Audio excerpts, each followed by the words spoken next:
All right, I think we are up and running. Hello, everybody. We are back to another streaming session. And this time, I'm going to actually stream something else, right? Because last time I finished the Inner Circle Companions. So today, I'm going to be doing him, or I'm going to be painting him rather. And those of you who do not know, possibly, there was a vote on the, or like a poll on Patreon that I posted, and he was one of the options that you could vote for. There was the Great Harvester, the slug creature from Magotkin. Hey everybody. So that guy, that was him, and there was also the hero, the Saturnine armored hero from the Horus Heresy starter set. And you guys voted for him. So I'm going to be painting the Lord Vigilant on the Gryph Charger, I want to say. I always forget his name. It's a Lord Vigilant, that's for sure, and something with the Gryph. But he's really cool, and I've assembled him, or I have had him assembled since I got the Scaventide box. He was sitting on my shelf, and I always wanted to get an opportunity to paint him, but so far that hasn't happened, but now is the time. So the other thing that you should know is that I'm also going to be painting him in Celestial Vigilator. I'm going to check that. I'm not that big on AOS lore. Celestial Vindicator, sorry. I knew something was off. So Celestial Vindicator colors, which is not something I've ever done before, because every time I painted Stormcast Eternals, it was always either in Hammers of Sigmar or in Hallowed Knight colors, which is basically the same but inverted, right? So it's like either gold with blue and gold, and and steel accents, or the other way around, like steel and gold accents and blue. So this guy is going to be in turquoise. That's the only thing I know for sure. Like his armor is going to be turquoise, and there's going to be some white elements here and there, plus gold. And then about the Gryph, well, that's going to be interesting.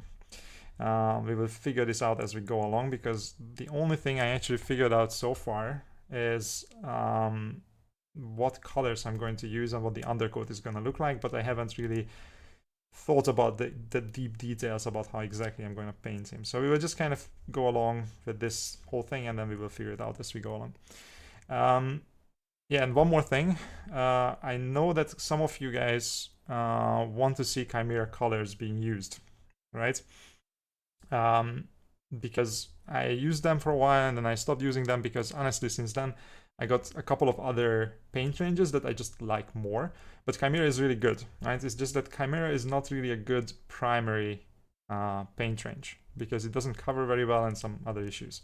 But it has some really good advantages as well. So what I'm going to try to do this time is I'm going to try to use them, not for everything, but as a complementary range to get this guy done, right? So that's the plan, and then we'll see how it goes, right? So those of you who wanted to see Chimera colors, this is going to be the time, but I'm also going to be using some Ionic and some AK, some Greenstock World, whatever makes sense, right? Hello everybody, hello from Denmark, and a warm day where all the little parts stick to your elbow. What? That's a terrible thing. Why would you say that? No, I don't want anything to stick to my elbows. But thank you very much. And it is a very warm day, although I am running air conditioning so that I can survive.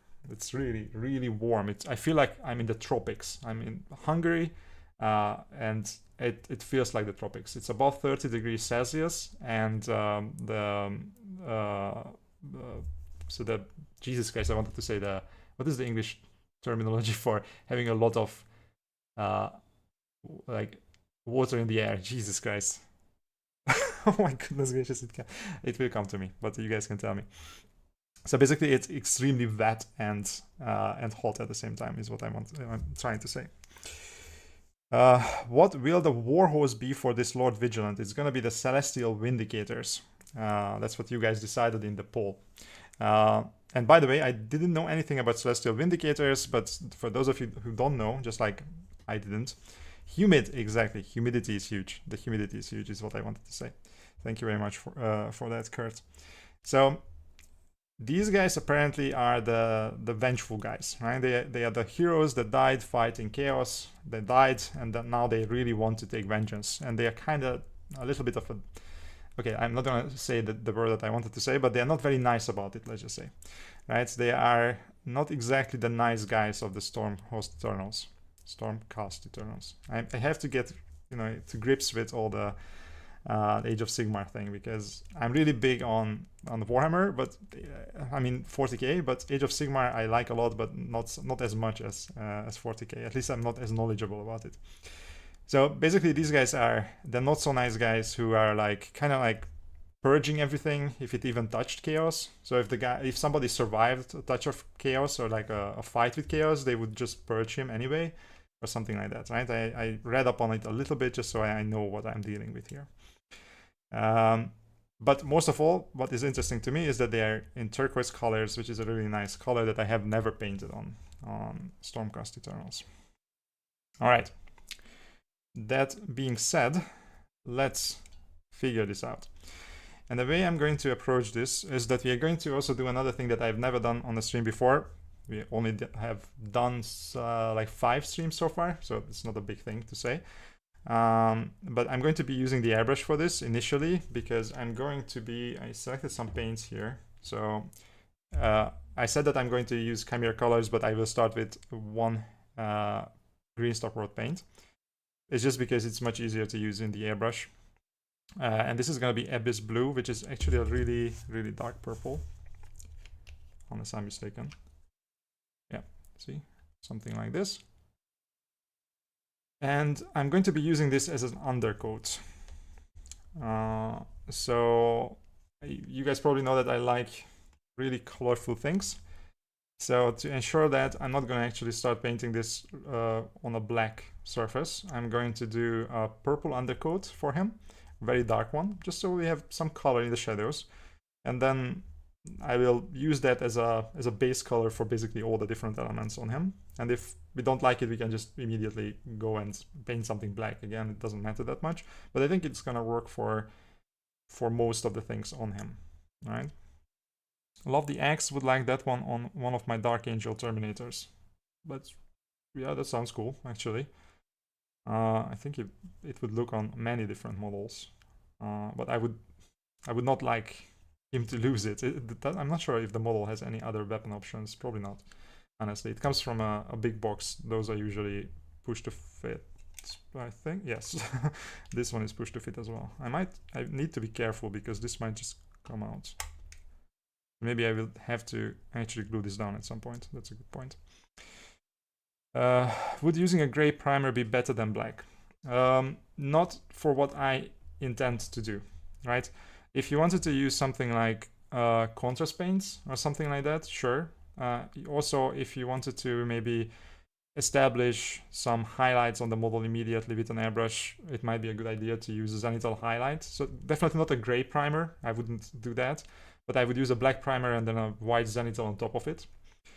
But that comes with its own problems, right? And these days, usually I don't want to deal with those problems. And the problems mostly revolve around the zenithal, the lighter primer getting into the crevices, and then later you need to fix that, right? So that you either fix by doing something like an oil wash, but I definitely don't want to use washers that much. So that's a lot of work to fix, and you get some gains, but does it really offset all the issues that you're causing?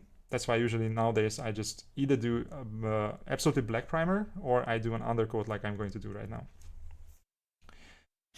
Good morning, fellas. Just clocked into work here in Miami. That's awesome. I'm guessing you also have a really warm day there. And I hope that I can provide some entertainment while you're working. All right, so let's do this. So basically we are going to, I have to be really careful with that. Okay, I'm going to be using the paint that I put here, and I'm going to be using an airbrush just for this initial step. I will be using this one. I'm trying this out, or have been trying it out for the last couple of weeks. Oh, I actually wanted to show you guys something, a little sneak peek into what I'm working on. Most of you, or some of you might know that I'm doing the big box of Armageddon. And look at this. It's a whole tray of boys. Yeah. So this is what I have been doing for the last couple of days, almost a week. And this is how far I've gotten with it. Obviously, there is not going to be a video tomorrow. The video about these guys is coming next week on Friday. At least that's the plan. And I will show you guys how I painted these. So far, I'm up to like 20 something hours working on them. It's 20 boys and 10 grots. So I expect that I'm going to be done with them in about the same amount of time that I took to do the Space Marines, right? So the two together, basically the 30 orcs and the 18 Space Marines, will take me something like 70 hours to complete. Which sounds pretty nuts if you say it like that, but if you consider that's less than 2 hours per model, it's actually, I think, quite reasonable, right? Okay, so I just wanted to show you guys a little sneak peek because you are tuning into the stream. But you will be seeing a lot more of these little green boys, hopefully soon. But that also means that I will have a very interesting time painting this one model because I'm so used to painting a lot of models these days that it's gonna be refreshing to paint a single one, I think. Not an orphan, but damn, that's a nice green. Yeah, I think so. I like the green as well. I think I managed to get a really nice finish, even though it didn't take me that long, considering. Yeah, okay, so Möbius airbrush and Abyss blue. Let me just switch the airbrush on the hose like that, because we don't need a super precise airbrush for this. There you go. By the way, if you guys don't use this kind of stuff, then I can absolutely advise you to do this if you have multiple airbrushes, especially. Like there is this little quick connector thingy that you can have on your airbrush, and Gaahleri airbrushes come with it. I think most of them out of the box, and then you can have one on the hose, and then all you need to do is like this. And the nice thing is that you can do this while the compressor is running, so it's going to close the valve while the airbrush is not attached, which is really nice. Okay. Good progress on the orcs, can't wait for the video. Believe me, it's the same for me. I also can't wait for the video. Because I'm not used to having this many models to paint, honestly. It's interesting. It's a very interesting experience. I think it gives me a good perspective on people who do this all the time. Okay, so first I'm gonna check if the airbrush is okay, right? Because usually I tend to do stuff with the airbrush where I remove the needle and stuff like that, and if I don't push the needle in fully, like if it's just a little bit out like this, it might happen that the airbrush is gonna bubble on me, or I get like weird things, right? It might like basically squirt the stuff in my face, which I don't want. So if I do something, if something like that happens, I want it to happen with water, obviously not with the paint, right? So it's always good to test first like this. And I hope it's not gonna be super loud, by the way, but we'll see. Right, and then I'm just gonna remove the water, right?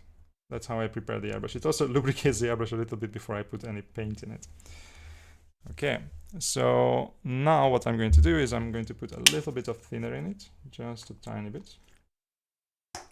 And even I'm going to remove some of it. So this is an airbrush paint, but I still like to put some thinner in the airbrush, just so it's not it's easier to clean the paint after, and it's a bit easier to shoot as well. It's not gonna tip dry on me or something like that. Put one more right there, and I'm gonna just do this to mix it together. That's enough. And there we go. So this is more like a blue, actually. I was under the impression that this is gonna be more like a purple, but it's kind of like a blue. I mean, it says blue, but I looked at it and it kind of looked purple to me. I've been deceived. Do I still like it? I kind of do. Okay. Well, not a big issue, honestly. So let's see how it looks on the model, right? I'm not gonna use anything to protect myself too much right now, and please don't do this yourself. I'm going to do this for the stream's sake, right?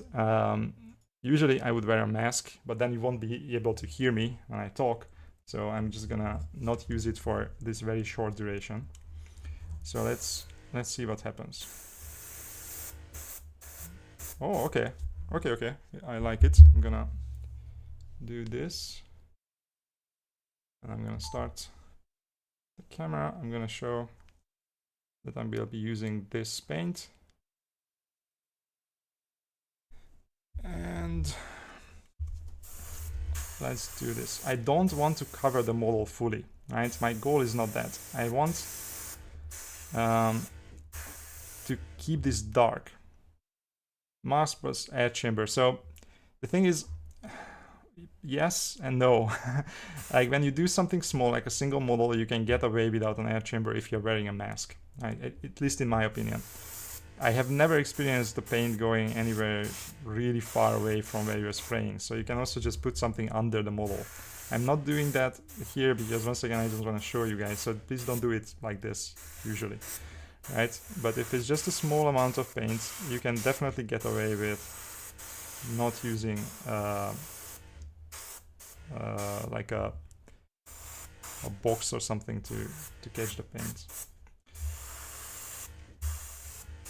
But going back to what I was doing, so basically I want to keep this relatively thin and dark. So if I don't cover fully with it, it's already a dark paint. But over the black, I can really nicely control how dark I want this to be. So I said that this is a blue, but you can see that it's barely changing the color, right? Do you prefer green stuff in this case? What about Ionic? Ionic is perfectly fine here as well. I just went for the convenience because I already had... so this paint is an airbrush paint.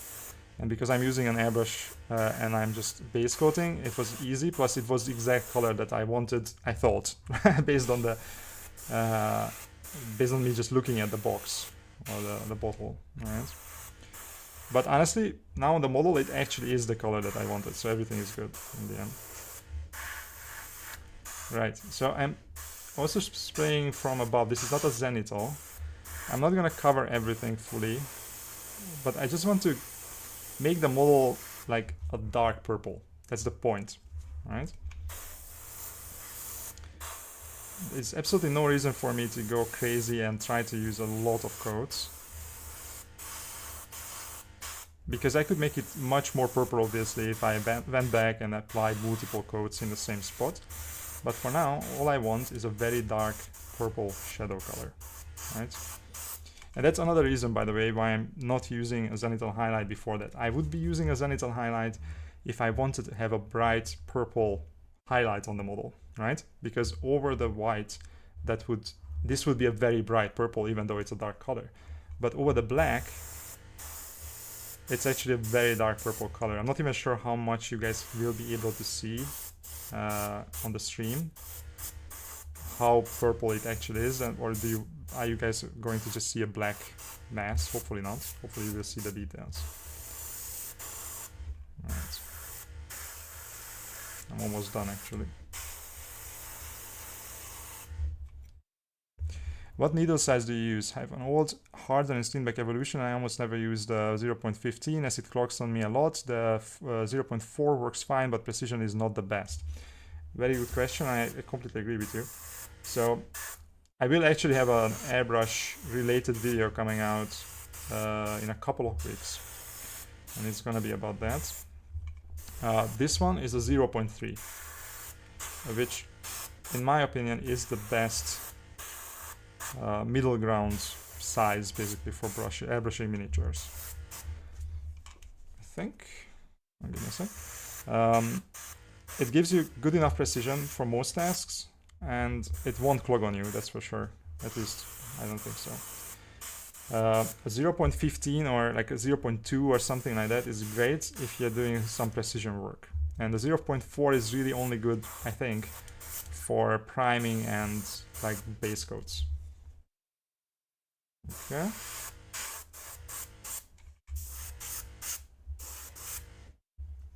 Right. Let's take a look at this. Okay. Like, see, it kind of looks purple, but it's a very, very dark purple. And obviously, if you have the color, then you can just prime it to this color as well. It's the same thing. This way, I can control it a little bit more, and I can leave a little bit of black in some places if I want to, but I don't really want to. So, yeah. But you can just prime it as well if you want. Okay, so this is the undercoat that I want. So I'm just gonna leave it like this, and I'm gonna clean my airbrush, which you have to do every single time, by the way. That's a very, very important point. So as you can see now, the airbrush looks like this. I actually managed to get almost the exact amount of paint right, so I didn't waste any, which is nice. Usually I do. So what I'm going to do now is I'm gonna use this thing, and I'm going to basically, I'm not even sure why I'm showing you guys, but you probably already know how this goes, but just do this to remove most of the stuff. There is not much to remove because I managed to use it up.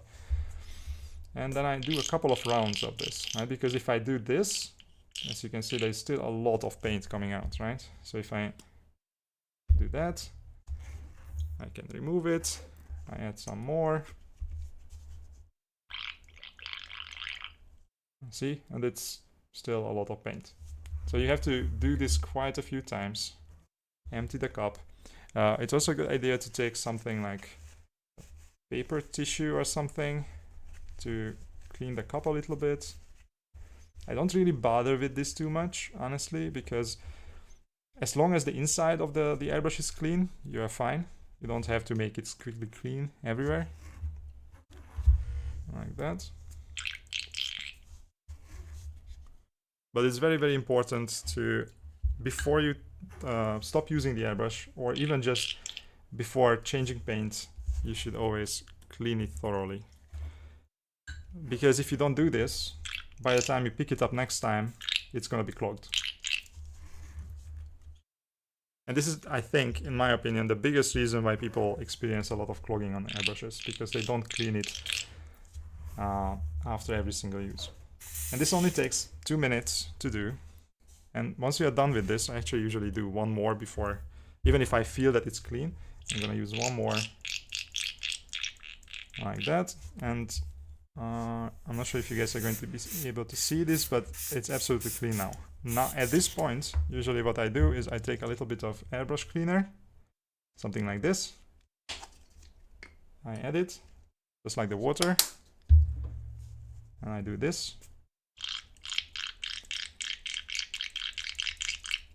And now what I'm going to do is, and this is what I do, maybe it's not the right way to do it, but it works for me. So this time I'm gonna remove the needle, like so. It's already mostly clean, and I just very gently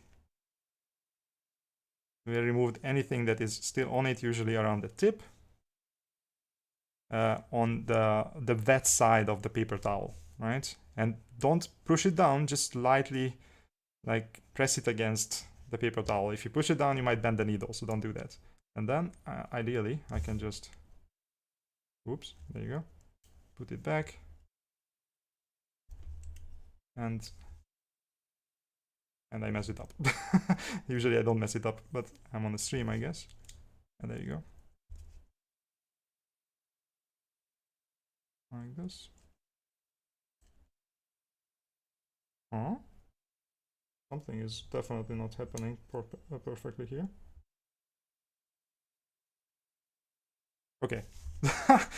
This is the first time that ever happened to me. I'm using this airbrush for the second time, actually, in my life, because I just got this from Gaahleri. Huh.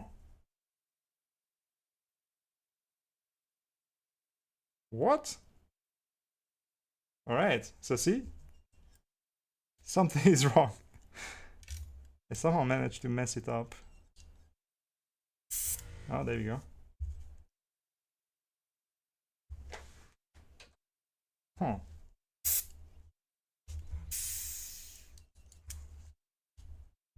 Should be fine. So I'm not sure what the problem is. Oh, there you go. That's interesting. That never happened to me before. Let's try this on another one. Huh.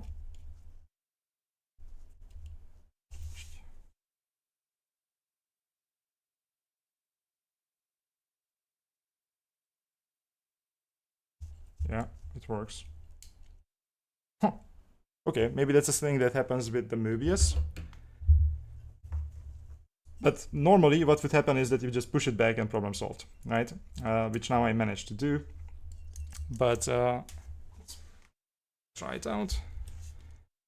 This is how I usually clean the needle.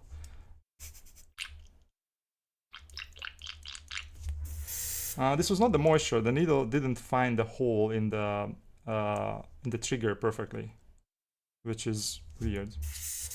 I guess it's a thing that happens to the Möbius. Like this has this weird cutout here. I'm not.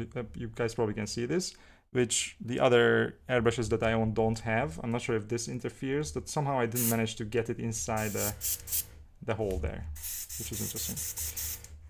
But the most important thing is that you clean the needle and you don't try to bend it in any way. That's very, very important, believe me, because I managed to do that very, very early when I used my first airbrush. I bent it a little bit and that completely ruined the airbrush, so you don't want to do that. Right. So with that little mishap out of the way, I'm gonna take the airbrush and let's look at the model.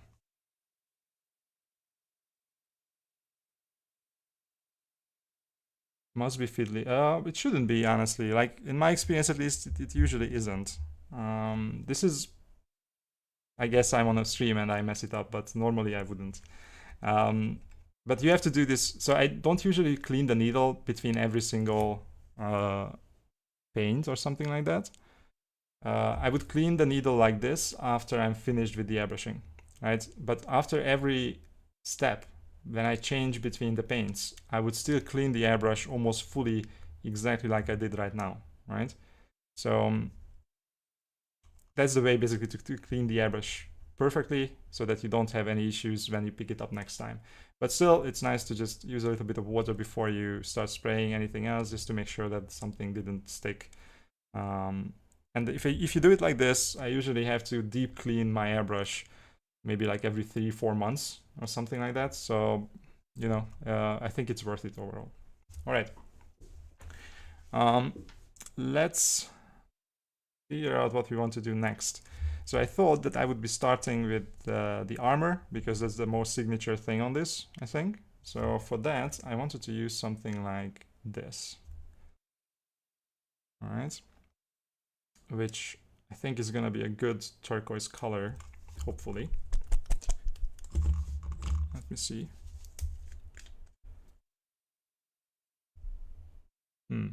Is it gonna be? What do you guys think? I think I'm gonna mix it with the purple a little bit first to darken it down, see how that goes. And then we go into this as the main mid-tone.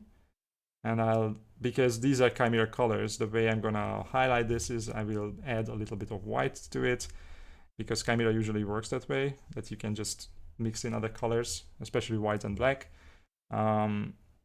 so that I don't need another color. I don't need to select a completely different color to do the highlights. I just basically use the same color but brightened up for the highlights. That's the plan, at least. All right, so let me switch to the other view, and I think I will use something like a relatively bigger brush. We'll be using this one from Golden Maple. It's not big, but it's not small either. There's not a lot of armor that I need to cover, honestly, on this dude. The Gryph is a much bigger surface overall than the armor, and I still need a little bit of precision as well.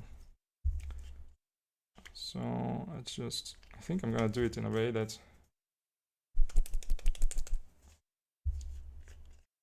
I can just take the paint out of the top like this.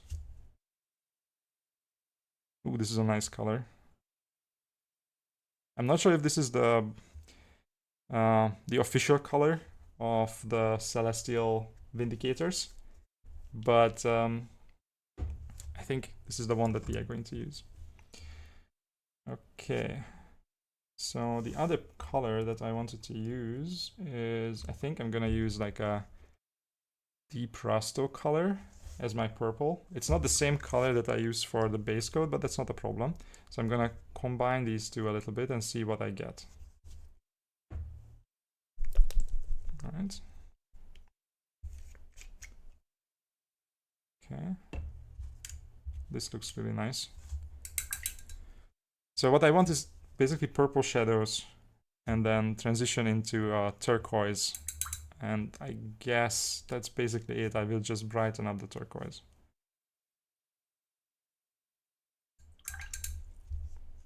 It has been a while since I painted turquoise, actually. All right.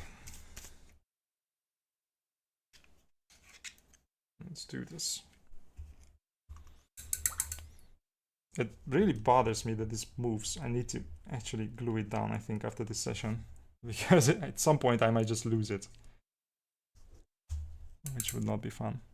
Okay, so let's see. I'm actually going to do it here. Let's see what kind of color I get if I use these two together. Ooh. Yeah, okay. I like this a lot. Okay. I think this is gonna serve us very well. So let's see. I guess... Oh, this is not gonna do. This is not gonna work like this. I will hold it for this first application, but after that we need to glue it down. So I think this...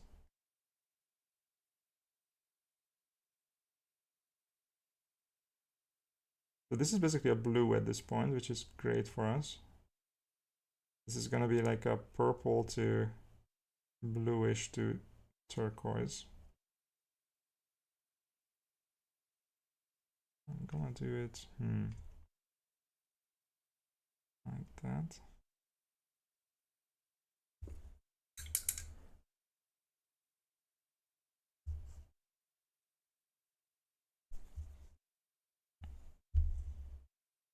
Yeah, just try it out on the leg first and see how it goes. Just in general, how this color works. I don't want to mess it up completely if it doesn't, because it can absolutely happen.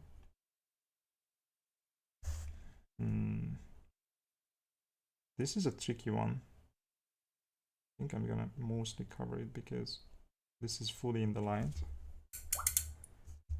And I think, I guess this panel would also be turquoise.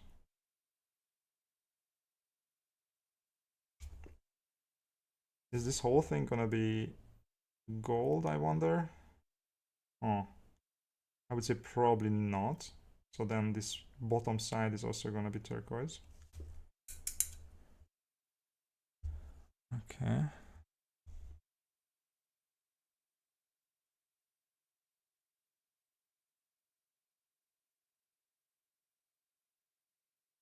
So. Oh, and this here as well.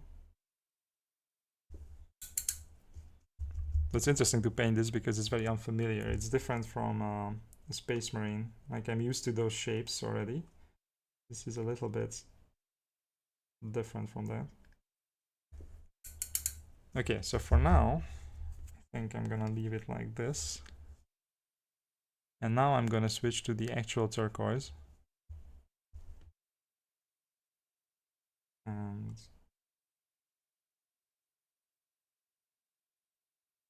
use that.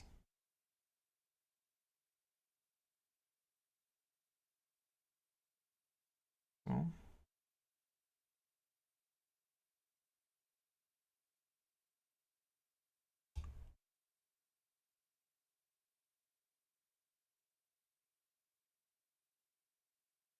It has been a while since I used Chimera colors.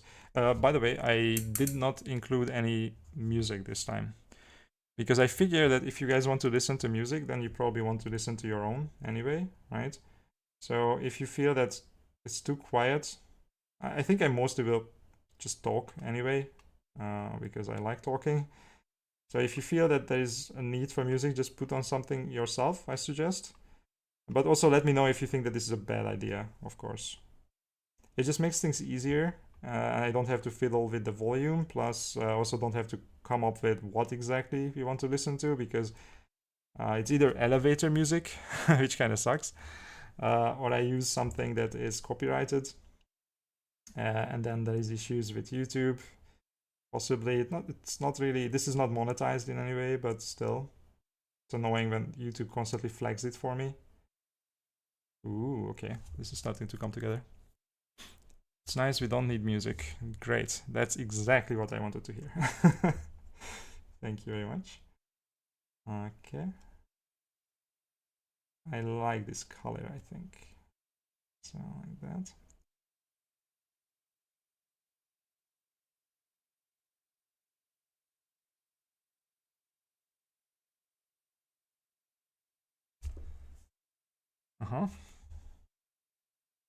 Okay, this works. I think I can do the whole thing now because I'm satisfied with the overall look. I did not even notice that the music is gone. That's great, because that means that you probably didn't like it that much before. So this is gonna be good, hopefully. Okay.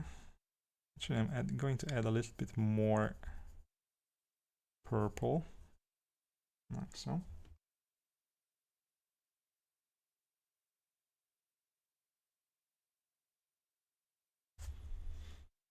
Are you going to save the stream on YouTube?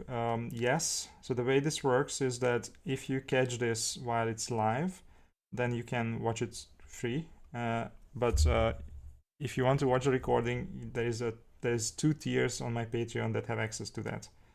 So basically, a Patreon member of a commander or captain rank can just watch all the streams recorded after the fact.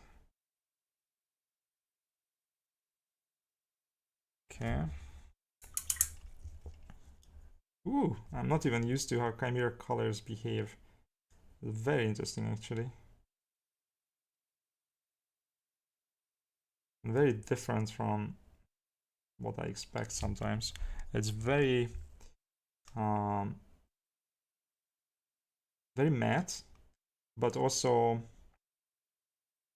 it just doesn't cover that well. Like, Ionic would cover very, not just more, but differently.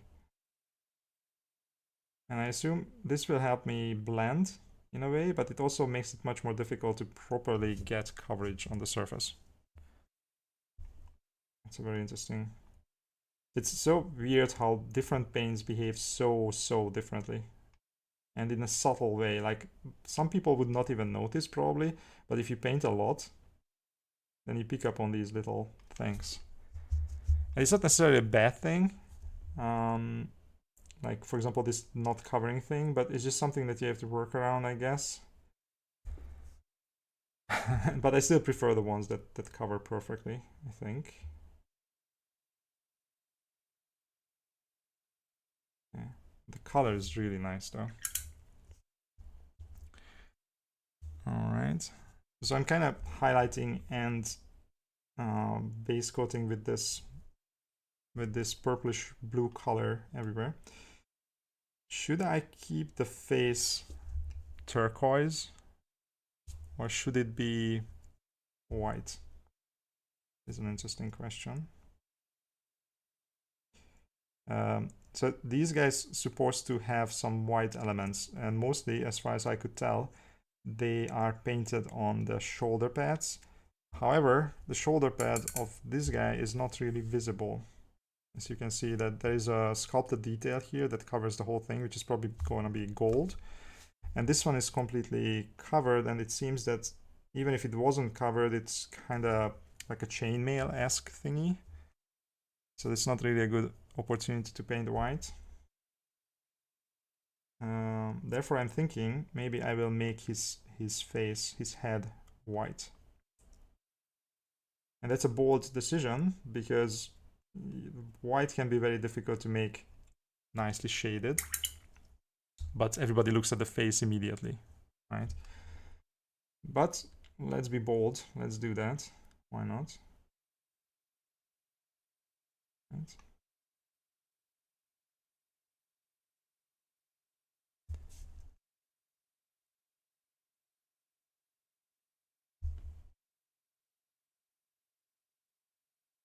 Okay.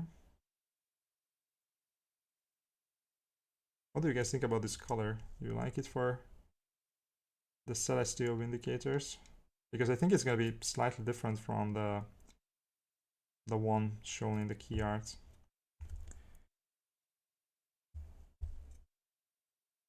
It's turquoise though, or like a blue-green. So should be close enough.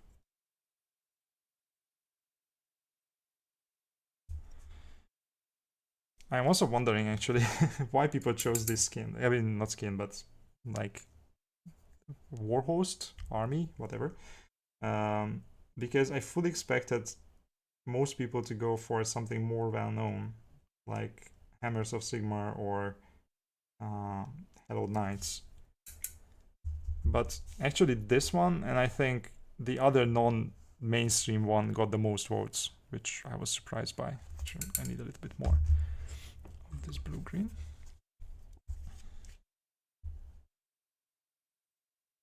So if you are one of those people who voted for this, like, why exactly these guys? I'm curious.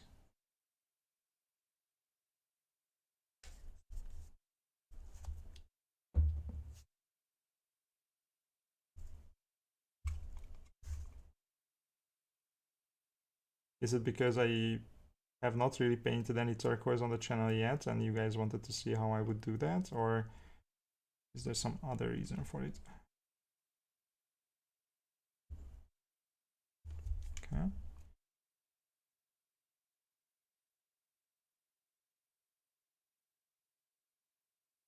I haven't even decided like how good I want to make this, like how high quality I want this paint job to be.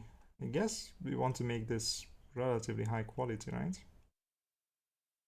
I think this model deserves it, so let's try. I think it needs even this tiny thing here. Oh, and I could actually go a little bit closer, I think, as well. If you guys see that the zoom is not high enough or you don't see something, then just let me know, by the way.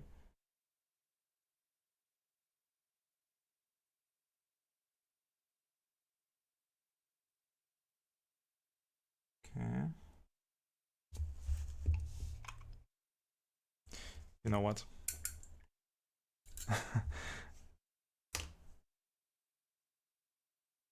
Let me just use something like... I'm sure I have some glue here somewhere. Okay, super glue. Perfect. Because this is really annoying to try to hold him in place.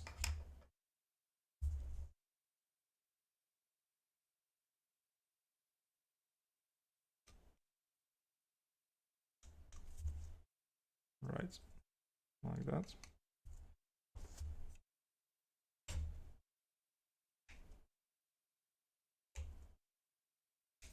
Okay, that should solve the problem. What do you think about Chimera paints? Are they better than Ionic? No. They are very different. I'm not sure if those paints should be even compared. Because I think Ionic paints are kind of like AK in the sense that they are mainstream paints, like or like a main range paint. And what I mean by that is that you can have that one paint range and that's it. You don't need anything else. Like that's enough to basically do anything. And I think Ionic is especially good at that.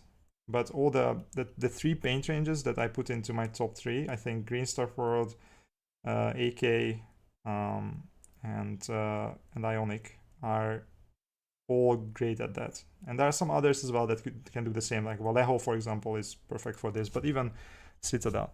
But Chimera is not that. Chimera is, to me at least, it's a secondary paint range, something that you use in addition to the main range that you're using. So for example, if you are a big Ionic or a big AK paint enjoyer, then you might also want a little bit of Chimera just to have something that is very different and has very different advantages. The big advantage of Chimera, honestly, and that's why it's hard to compare to Ionic, because Ionic is super colorful, and Chimera's biggest advantage is that it's very colorful. So for example, for AK, it's a much better fit. If you have an AK range as your main range and you want to add like a lot of colors, like very, very saturated, really vibrant colors into your range, then adding Chimera is a good choice. But if you already paint something with something like Green Stuff World or Ionic, then you don't really feel that need that much, because the main range that you're using is already very colorful. And honestly, Chimera is much more difficult to use in general for specific things, like for example base coating, than Ionic is. At least in my experience. I haven't used Chimera that much. I used it for a couple of projects, and I kind of liked it, but that was before I found paints that can do the same but better, honestly. This side we're going to actually cover the whole thing, like so. Okay, I think I missed some questions.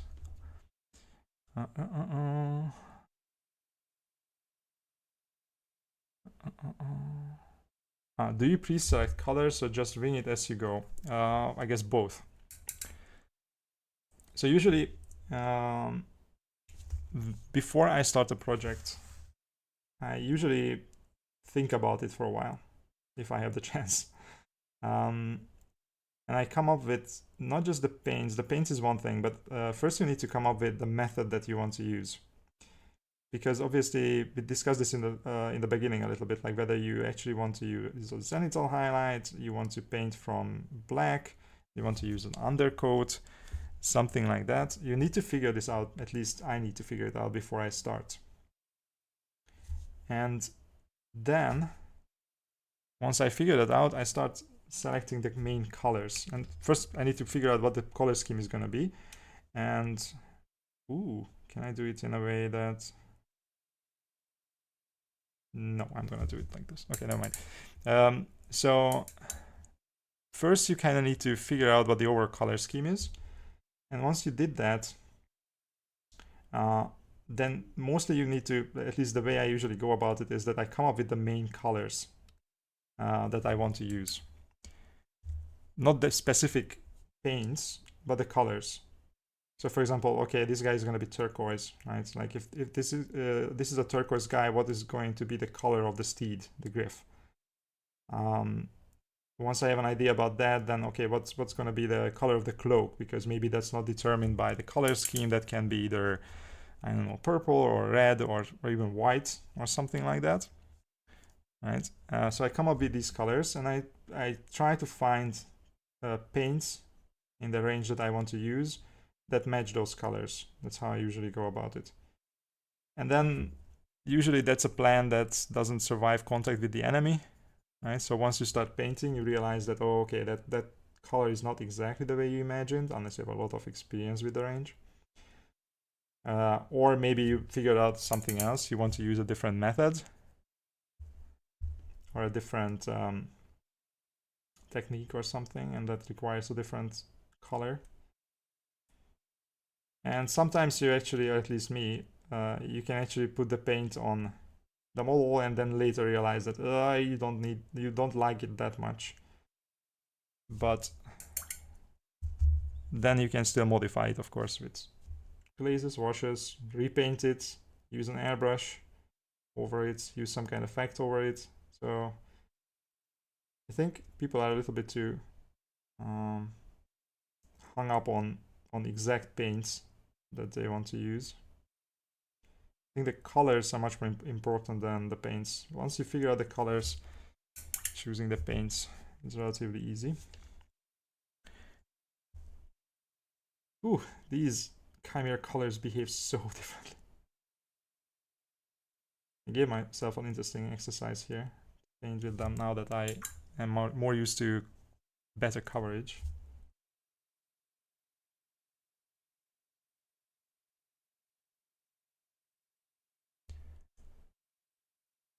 So the thing is, like, not sure if you guys can see this. Let me just zoom in on it as much as I can.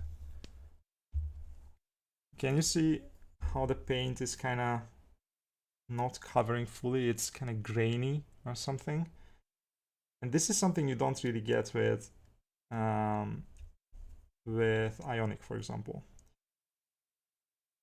It's not necessarily a bad thing, because if I add enough layers over it, this is kind of going to go away mostly. And I can use it to build up my layers and actually create a color fade effect or transition or something like that with it. Right? Because if the paint covers too much, then sometimes it's a bit harder to do transitions with it, because it just immediately covers over whatever you are painting it over. And this is not the case with Chimera. But if you're not used to it, it can be a bit startling. Like, for example, here you can see that I used multiple layers, like at least, I don't know, 4 or 5 layers. And I'm going to add one more. And there, this effect completely vanished. In fact, I think Chimera colors are the closest you can get to something like Pro Acryl in terms of its finish, because this is also very, very matte. And I think this effect is probably the result basically of that matteness. That's why it looks like this. So if you really like a matte paint, then Chimera is your friend.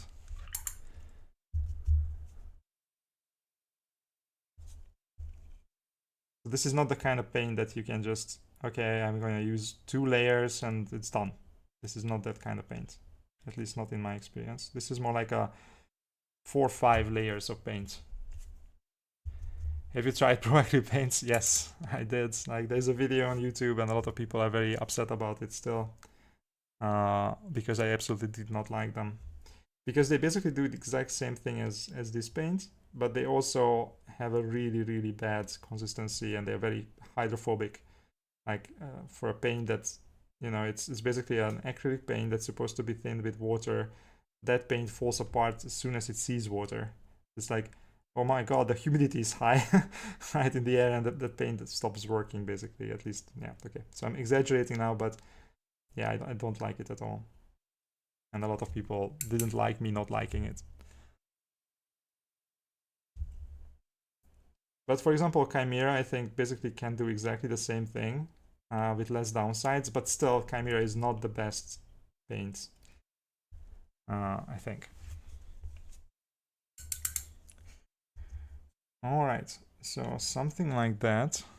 And then I think I guess this is also gonna be the same turquoise color. Is it? Probably. If not, then we can repaint it later. I mean, it's up to me, obviously, to decide that I want this to be turquoise colored. So when I say, like, is it supposed to be? It's more like, do I want it to be? But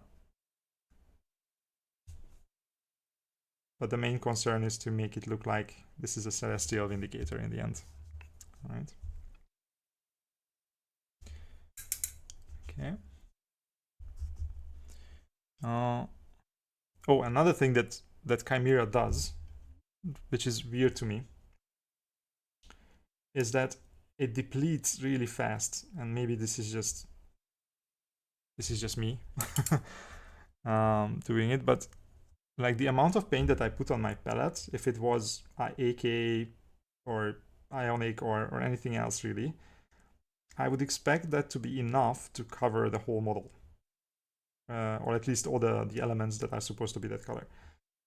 But when I use Chimera for that, I need to replenish the paint multiple times to actually cover the same amount of the same surface that I would usually cover with just one blob of paint from something else. I'm not sure why this is. It has something to do with the way it does not cover, right? Because so I need to add so many layers to really get coverage that it just depletes the paint. which is not a major issue because you get a lot of paint in Chimera bottles. It's not like you're going to like run out of it or something. It's a bit annoying that I have to constantly replenish the paint on the wet palette when I'm not used to it. Like, see, this is going to be the third time I'm going to be putting paint on the wet palette, which is not something I would usually do. I'm not sure if any of you guys who use Chimera had this happen to you. It's not like I am putting less paint on the palette than I would usually do. So yeah, I'm not sure why.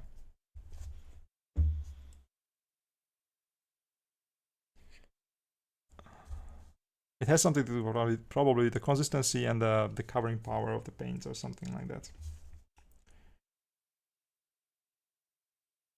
And this might sound like I'm bashing Chimera here. So the Chimera paints definitely have their uses, by the way.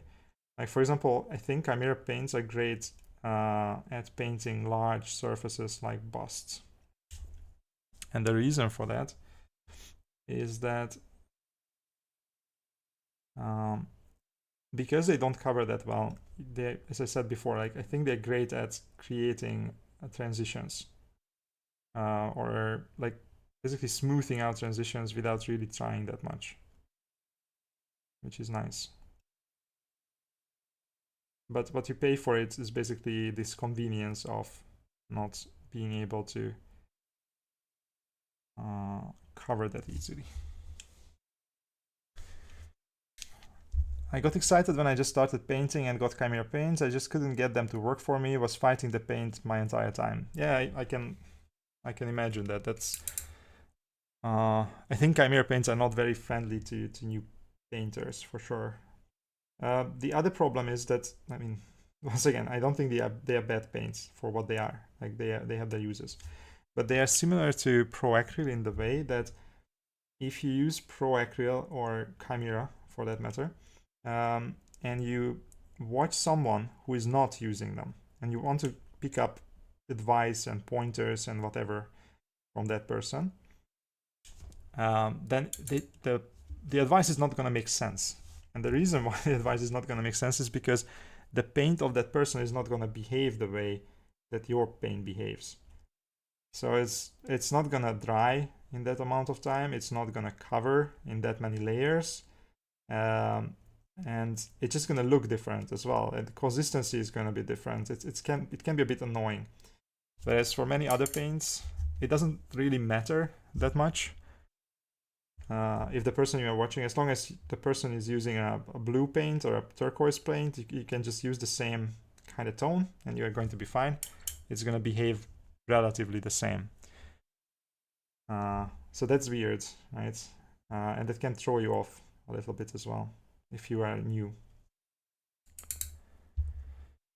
What color scheme are you going for? The Celestial Vindicators.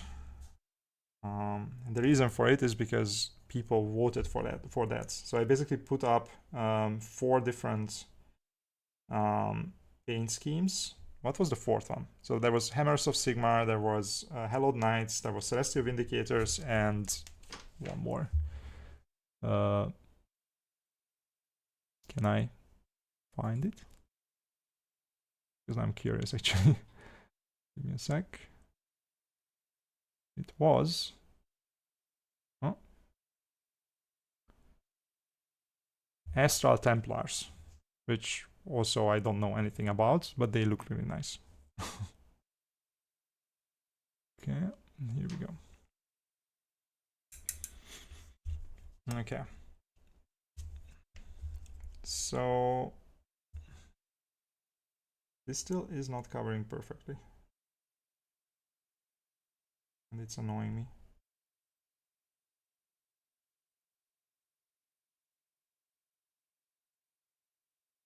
Okay. So there are multiple things that I still haven't actually painted. I think there is the legs here, but there is also... I think it makes sense to make this turquoise as well, I think.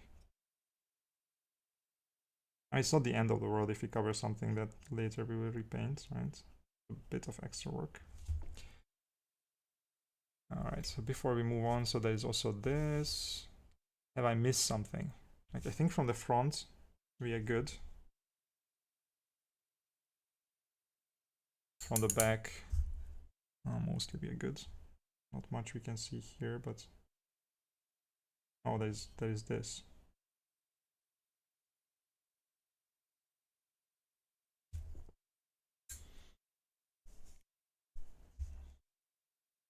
Is this a Space Marine? Because the model looks very nice. That's a good question. It's not a Space Marine, but kinda is at the same time. It's a Stormcast Eternal, which is basically a Space Marine in Age of Sigmar. I mean, they basically are Space Marines in the sense, I guess.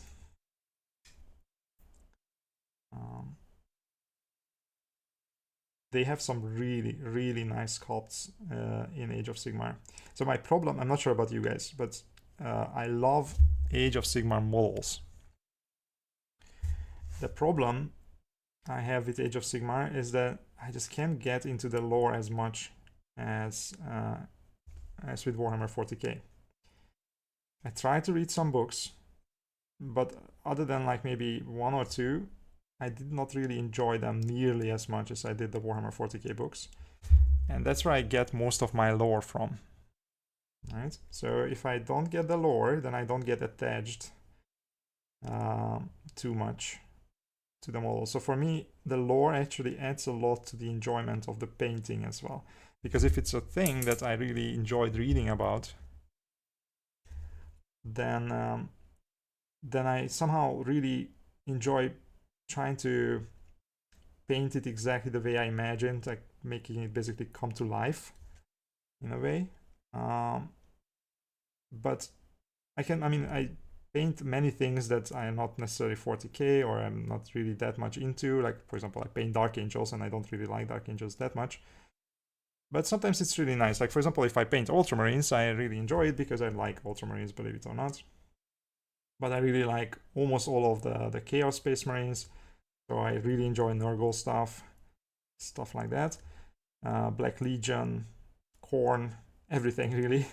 And I don't get that with AOS, but I have to give it to them. The sculpts are just fantastic. Seriously, unbelievably good.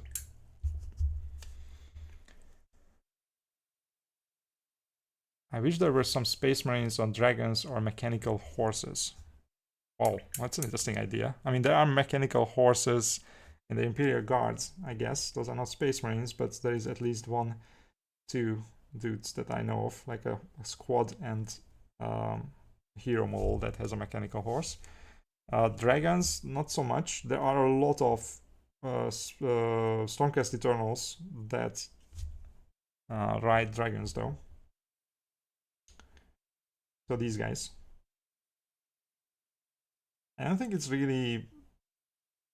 It's like, according to the lore at least, it doesn't make much sense for Space Marines to ride dragons.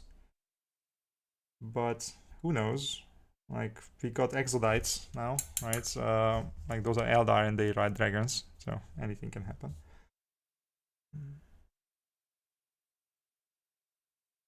I just keep coming back and adding more layers because I still feel that the paint is not covering perfectly. It's unbelievable. Okay. Right.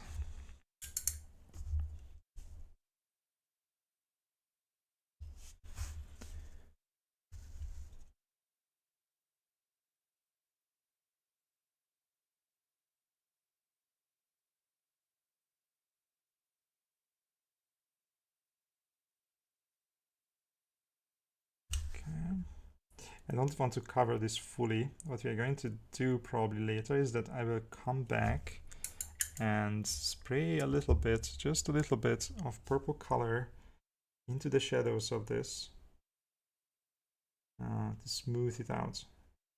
I want to save a little bit of work for myself that way.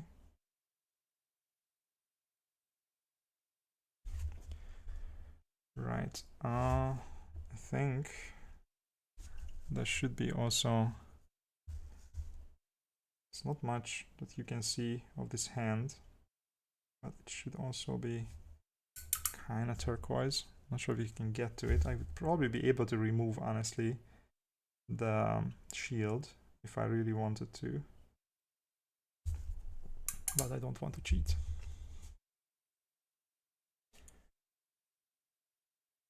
Core book of 4th edition is really nice, but think the best lore is from books about normal humans. AOS doesn't focus over-focus on Stormcast that much. But maybe that's kind of the problem in a way. I mean, I get what you're saying, and that you're probably right. It's just that maybe that's my problem with it, because if you look at 40k, the books there, I think over time the writers really managed to nail the books about Space Marines, because initially they were just kind of bolter porn in a way, but then people like Adam Tensky Bowden, I think, is one of them, that some authors came along who managed to get a nice balance of having some side characters who are not Space Marines in there, and you get stuff from their perspective, so that you can actually, you get a perspective on things. Because if everybody's a Space Marine, then nobody is a Space Marine, right? So there are those people there who can provide you with this, but the main characters are still Space Marines and big heroes and whatnot. And I think that's really nice. I really enjoy that.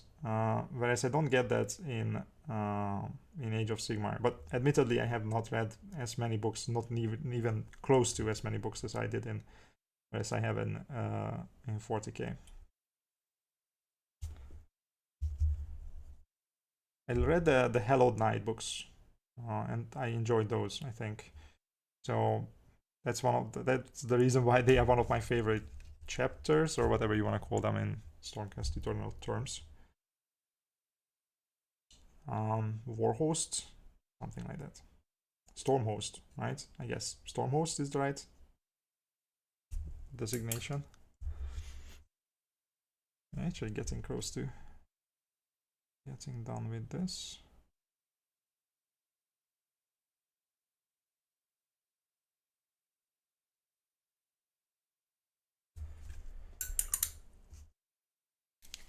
I'm new to the hobby, so maybe I'm super wrong, but I like the idea of Salamander Marine ride on a Great Dragon. Okay, well, now you're talking. On a Great Dragon or Komodo. Yeah, I can absolutely see that. That would be cool, and that would actually make that chapter better in a sense, or more interesting, because I always wanted to like salamanders, but there is nothing going on with them. Like, they're kind of boring to me. I know that they're supposed to have like this like really dark black skin and red furnace red eyes or something, but that's basically the extent of it. But if they rode dragons, I know that in the lore they have a lot of like drakes and stuff like that. That would be really cool. Okay, I think now I'm just fluffing about with it mostly, because this is good enough for what we want. And I can do some stuff with it now. Alright, oh no, actually, never mind. I just realized that I've missed a whole big portion here. This is a big model. It doesn't look like that big, but it's actually quite big. Yeah. So let's also paint this. Whew, this coverage is sometimes a bit startling.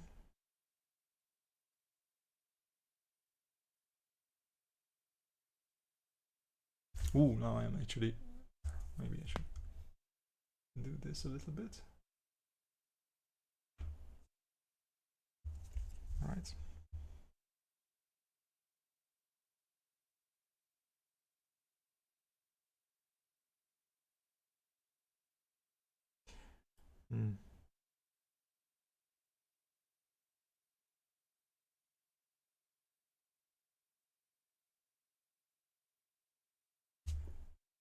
So this actually allows me, this weird coverage, to cover here more and here less, hopefully.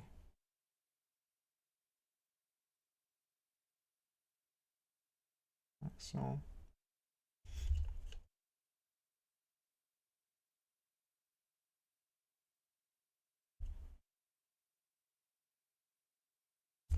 obviously we are not done with this. This is just the first layer, right? It's like I will do a lot of highlights and a little bit of shading. So we will make this much nicer. This is just the base color, of course, if you are wondering.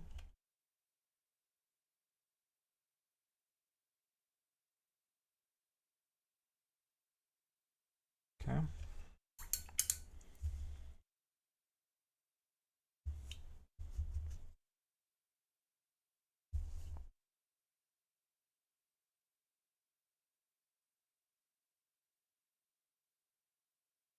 By the way, you said that you're new to the hobby. I'm just wondering, like, what made you actually start the hobby? Did you read a book?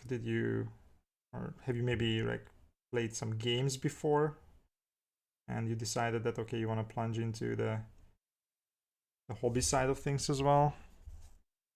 Because I think everybody has a different entry point. I'm kind of curious how people these days get in. I'm guessing that a lot of people come in through games like Space Marine 2. There's going to be obviously the new Dawn of War game. That was my entry mostly into Warhammer 40k.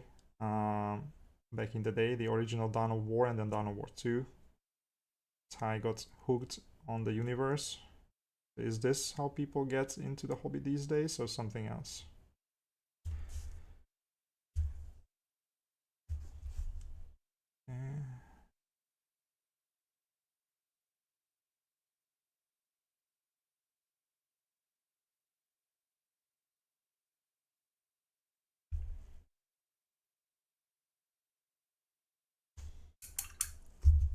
Right. And then there is this.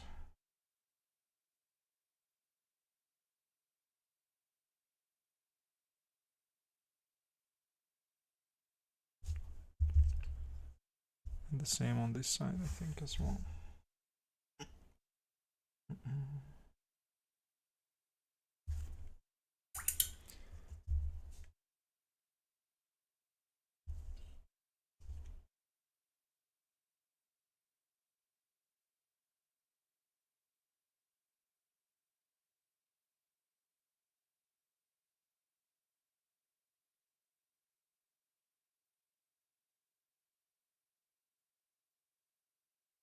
Ooh, this follow is also very prickly. It's kind of like Chaos Space Marines. You can get injured while painting it, I think. Have to be careful of that.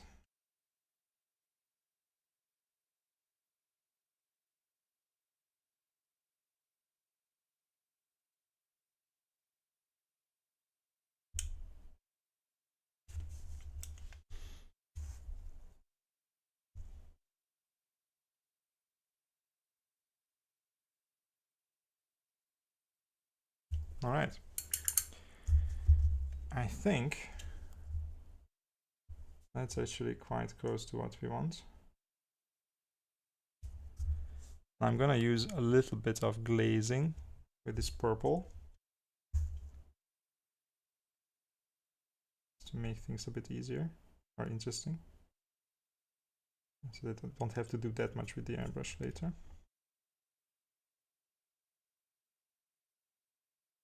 This way I'm gonna bring back the purple a little bit in some spots.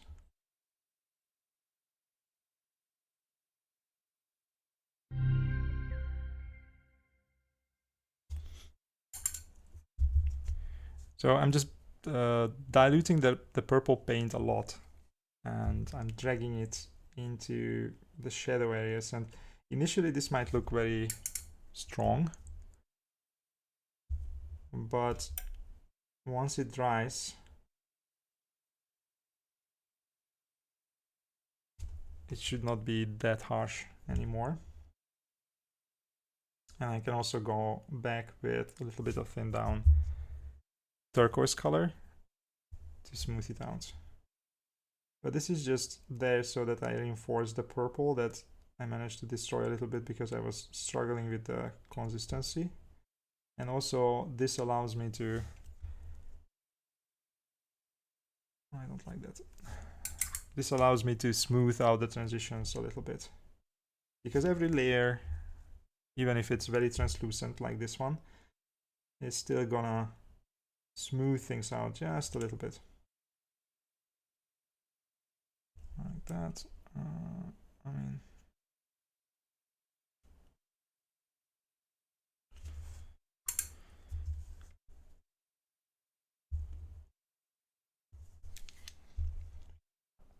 I'm also new to the painting, have wanted to for years, just never started, have been aware of Warhammer for a long time, and coworker convinced me to play Space Marine 2 video game. Okay, that's what I thought.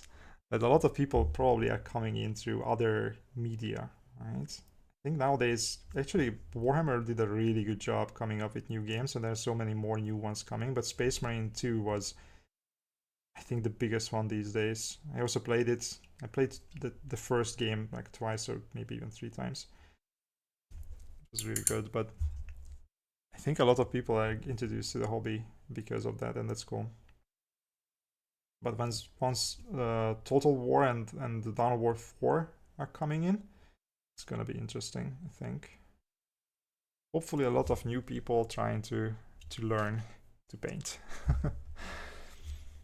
But your videos come across my YouTube and I started a deep dive into painting and got paints based on your recommendations. Oh, that's great. Also a big it's not like a responsibility, I guess, but in a sense, yes. So I hope that I was actually recommending the right ones. Do you enjoy the ones that you got so far? Because I'm always afraid that I might steer new people wrong, because even though I also just started relatively recently compared to some people, I think that like your perception changes a lot, and your idea of what a new person wants or needs changes as you get more experienced, and it's hard to figure out exactly. So I hope that I'm actually recommending the right ones. I'm in love with the AK ones I have. That's awesome. That's great. I think that AK is a really good range to start with. It's really easy, really well-rounded. It's really hard to go wrong with that one, I think.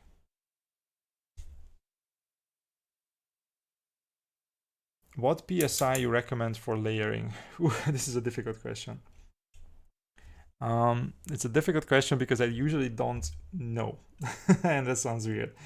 I don't really look at my PSI, and especially since I started using the mini compressors from Gaahleri, I just set it to like one of the base settings, right? So usually what I would do is, when I was still looking at it, it was around like between 20 and 22 PSI, but it also depends on your paint. And your airbrush and a lot of other factors as well. That's why it's so difficult to say, right? Because it's not like there is a universal number. But I would say try something along the lines of 20-22 psi, and then adjust it. If you feel that it's not smooth enough and it's sputtering a little bit, then increase it. Also, if you feel that, but if you feel that it's you cannot really hit the small things that you want to hit and it overbursts, but it comes out smooth, then that means that you probably use something that is a bit too high in terms of PSI, right? So you have to kind of play with it. Like if you know how a camera works, for example, the way you use the different settings on a camera to get the exact amount of light that you need into the shot, then an airbrush works the same way. There is no single setting. It always depends on the context. I know it's not very useful when I say this kind of stuff, because everybody wants to have a direct answer to this, and like, I'm going to use this and it's going to work, but unfortunately that's not really possible, I think. There you go.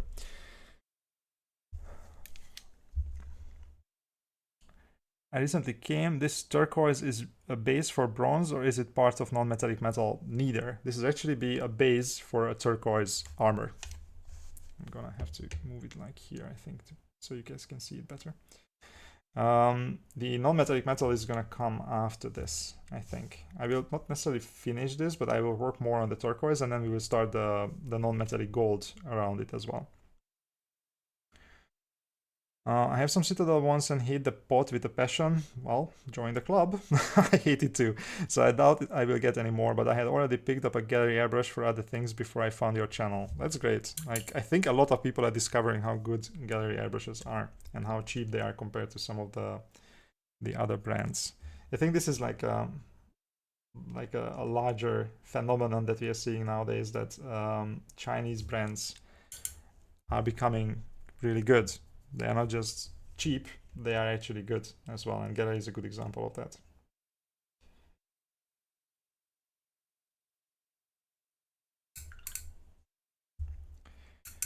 What is your favorite brush and what size? It's also a very good question.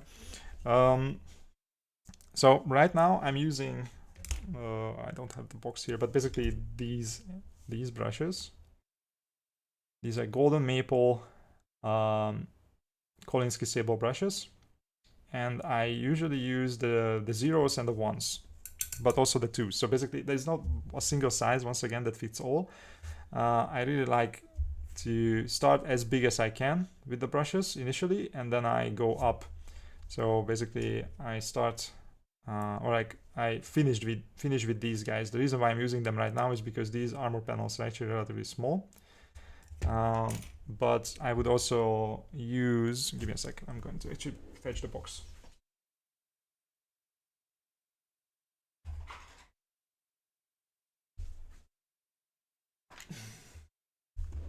There we go. So this, right? So I use this box. This has these arrow-shaped brushes, which I kind of like. I guess it's a preference, but it goes from 2 to 0, and then the rounded ones go from 1 to 0. So I usually use these sizes, and definitely a Kolinsky sable brush. But there are other really good brushes as well, like for example, this one is Green Stop World. I use this really small brush occasionally for like some really small details, but the Green Stop World Gold series is a good brush, I think. And also Abteilung 502 is a really good one. So all of these are good brushes. As long as they're Kolinsky sable brushes, usually you are fine.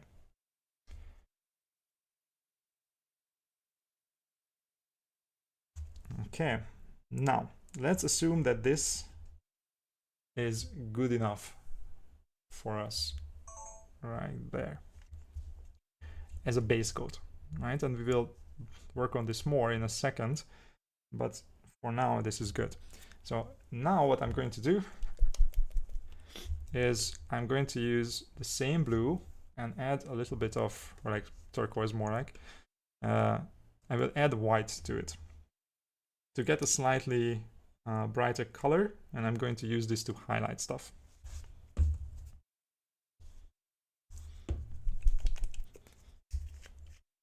So let's take, for now, let's just use the same brush. I will put this here. I will put quite a bit because, as I said, this paint it tends to just disappear. I'm not sure where it's going though. Like, seriously, like, where is it going? It's still a thin layer, so I'm not sure how exactly it disappears, but it does. So now I'm gonna put some white on the palette as well. So this, the white from Chimera Colors.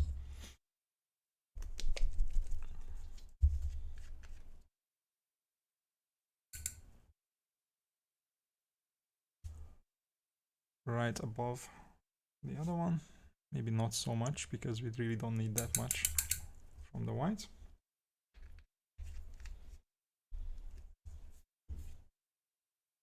And then I'm going to mix in the white into the turquoise. Like that. I think I need a little bit more turquoise.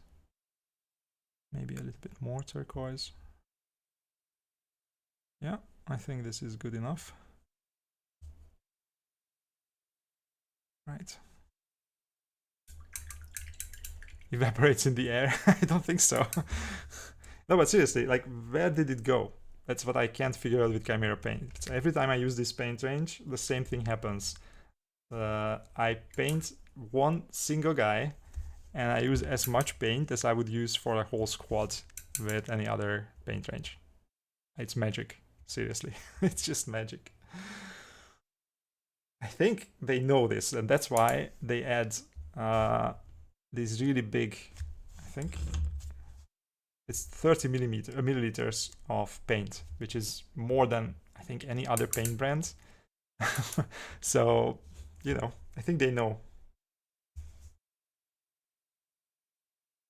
Okay, let's use the rounded brush this time.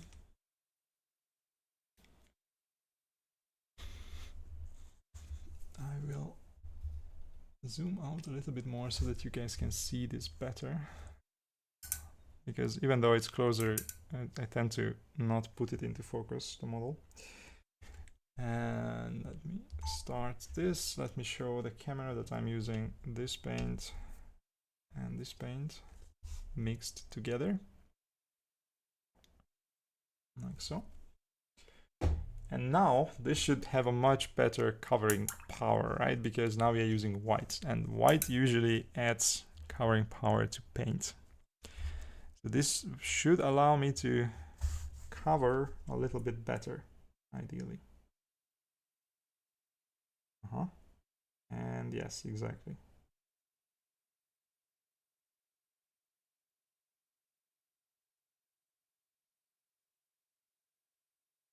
So what I'm doing right now is I'm going to basically edge highlights, plus I'm going to create volumetric highlights in spots where I want to make it look like the sun or whatever light source there is hitting the model more. And hopefully this will give us a lot of contrast in the end. And the way I usually do this is that I make the boundary between the two, like here. You can see that I made it kind of like fuzzy and choppy, and that allows me to blend it together a bit better. Plus, I really like the way it looks, honestly, because it looks like it's not so smooth. I don't actually want the armor to look super smooth in the end, because I honestly think that smoothness is a bit overused, not sure, but at least overvalued for sure. I think it's a bit boring when something is super smooth, unless it's next to something that is not, right? Because then it's nice contrast. So it's fine if one thing is super smooth, but if everything is super smooth, then it's just boring. Except if you have Flamion miniatures, I think that's the name of Flamion or something like that. Like, he has a fantastic style. It's super smooth. I would never do that, but holy crap, he's really good at it. So when I say that smoothness is overrated and overvalued, then that's definitely not a dig against him, because he's a god when it comes to that kind of stuff.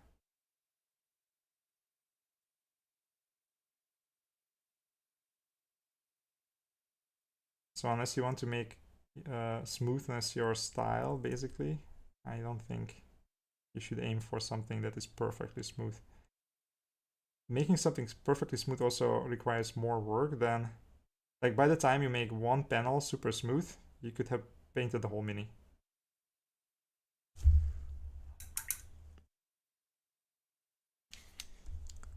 I use Chimera only for the red. It's the best red for me. Yeah, it's like, the reds are fantastic. I completely agree. Not sure if they are the best reds, because honestly, I think that both Green Star World and Ionic can give them a run for their money.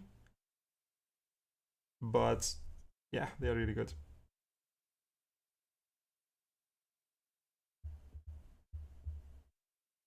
Okay.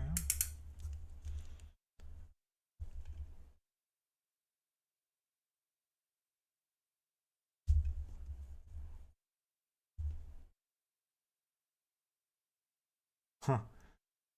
Such an interesting experience to paint with these paints. Like, even the glaze and everything is behaving completely differently. I used a lot of Ionic lately, especially with the Space Marines and the Orcs. And I also painted a lot of the same thing, so I think I got a really good like handle on how those paints behave. They're so different from this, it's crazy.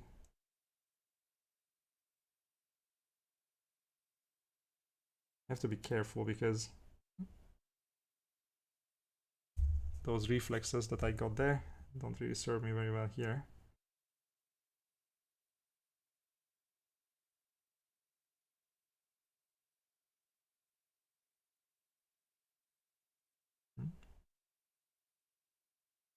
Like so. But see, this is what I want, or something very similar.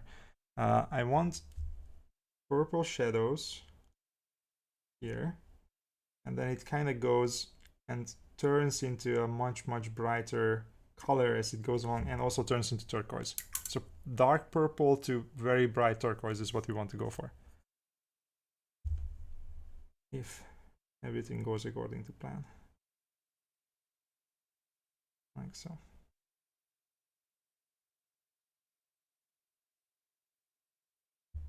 Yeah.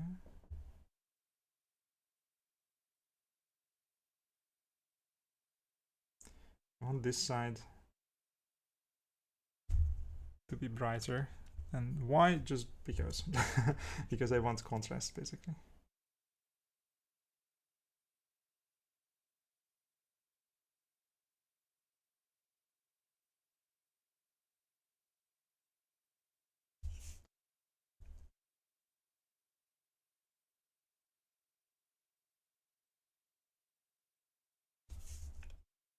Right.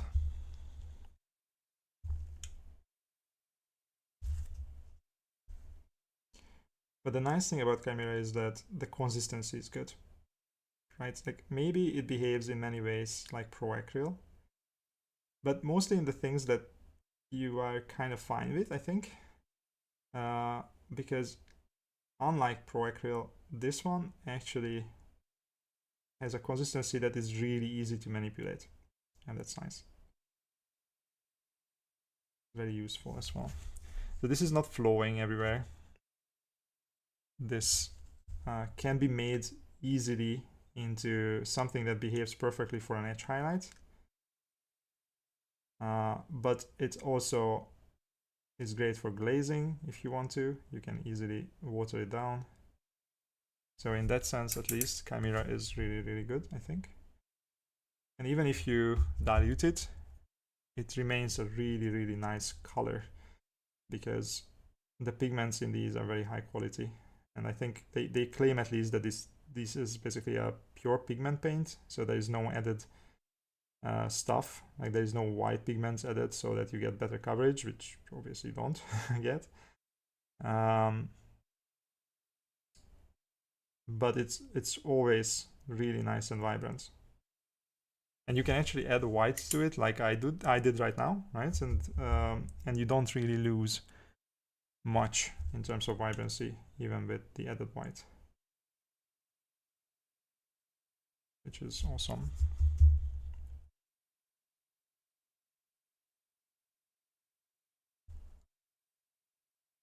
Okay.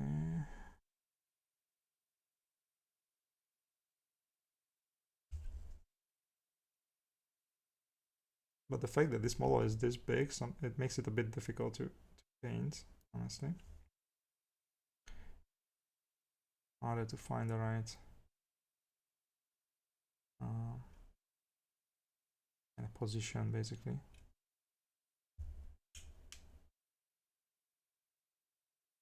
Oops. Too much. Again. This is a weird shape here. Aha, because I thought that there is an edge, but there isn't one. Okay. Right.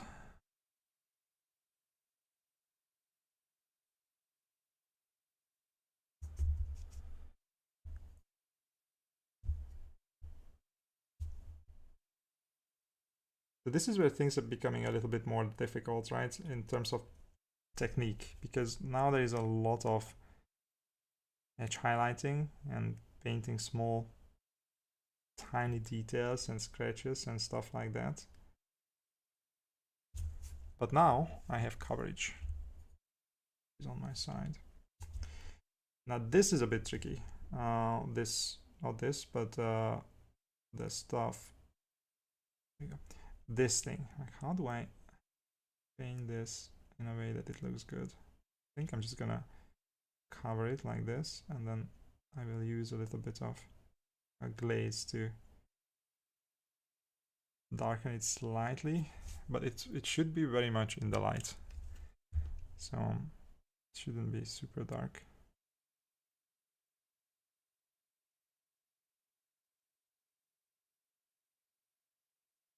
Okay.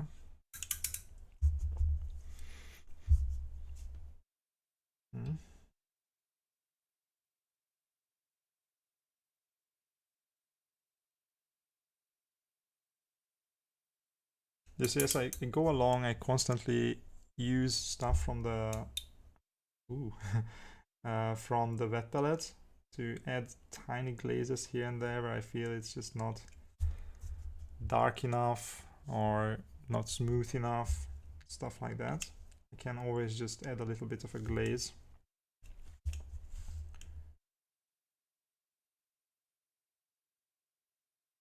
To change that.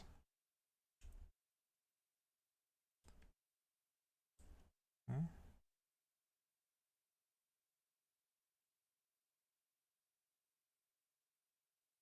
I don't want to cover what I did before completely, of course, but this is still far from the end, right? I still need space for further highlights. So I need to cover enough space so that I can fit those highlights in. Like that. It's kind of like a balancing act between leaving enough shadows but also covering enough that you get the luminosity that you want.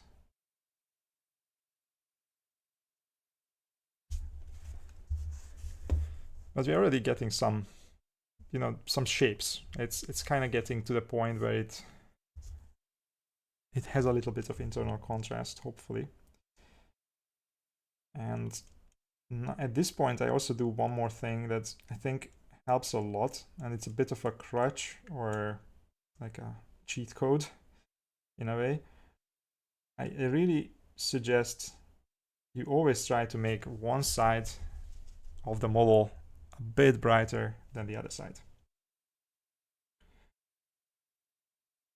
So for example, here, it's not ready yet because I still need to work on it a bit, but basically one side of this armor panel, let's call it like that, is gonna be much brighter on this side and a little bit darker on this side. And the difference between the two is going to make it much more interesting and much more contrasty looking.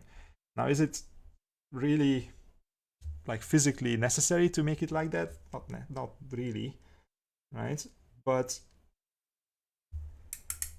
it serves my purposes, so I will do it anyway, if that makes sense. So there is obviously some physical limitations that you have to work with, right? Like if the model doesn't look like it should be realistic, like if you put lights where they just shouldn't be, then that's not gonna look good, of course. But within those boundaries, you still can play a lot with where you put lights. And this is a pretty basic thing, honestly, but since I started using it, I think I improved a lot in terms of, for example, my non-metallic metal, because this trick is especially really great on non-metallic metal. And honestly, this is non-metallic metal, right? It's not, but it is.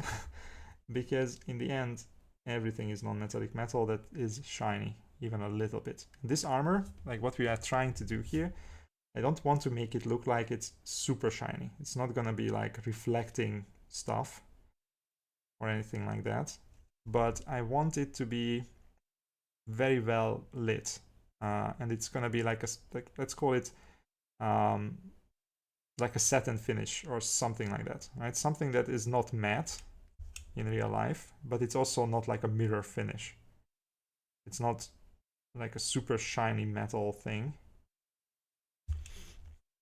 That's what we are going for. And in order to do that, so something that is not super, if something that is super matte, something that is like absolutely matte, would not really have that many highlights, right? It would just be a normal or like a very monotone turquoise color, probably. So that's not what we want. What we want is something that is kind of shiny.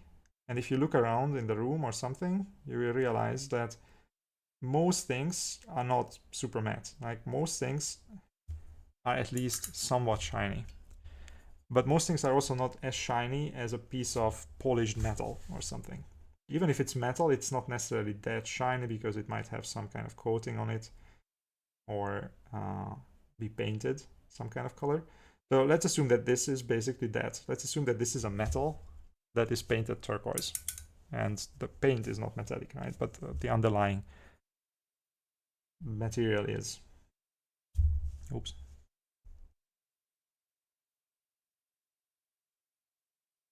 And I know that this sounds weird, but honestly, this is important. Like, you have to figure out what you are trying to paint. I think that also helps a lot. Because if I know what kind of finish I want, I can try to go for that end result. Like, I don't need this to be as shiny as the non-metallic metal is going to be. The gold that is going to be here all around him, or all around this turquoise. But I still want this to be relatively shiny, right? So that means I need to put big highlights, but I'm not going to push them to something like white. I'm not going to make them look like basically almost black in the shadows and then white in the highlights. And it's also, the transitions are not going to be super harsh and fast. It's not going to be big jumps. I want it to be more like kind of natural transition from the purplish tones into the turquoises.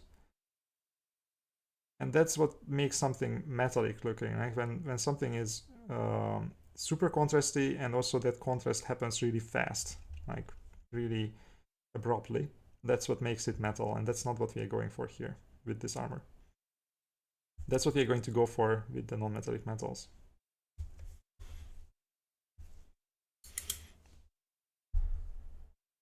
I still don't like this. Somehow it just doesn't want to look like the way I want it to look. It annoys me. Okay, so I also don't like this thing because it's really hard to get to, and it's very flat. Hard to figure out how exactly it should look to look good. But for now, I'm just gonna shade it down a bit. I'll figure it out later. So. I also don't necessarily like this as much as... Why is this still not...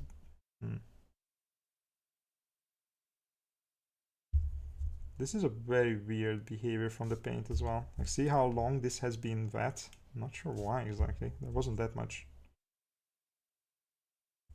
water in it. So I guess this is something Chimera does.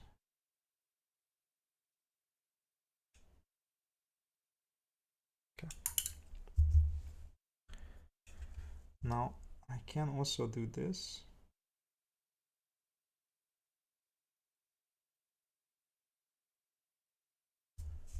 Like that.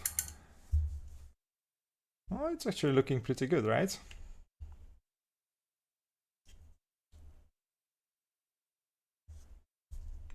I hate these parts. I can already tell you that this is the part that I hate the most. This little, oops, this little thing here just doesn't want to behave. Not the way I want it. See here, I'm gonna do the same thing that I said here. So this side of the head is gonna be a little bit brighter. So I'm gonna cover it more with bigger highlights than this side. I'm actually going to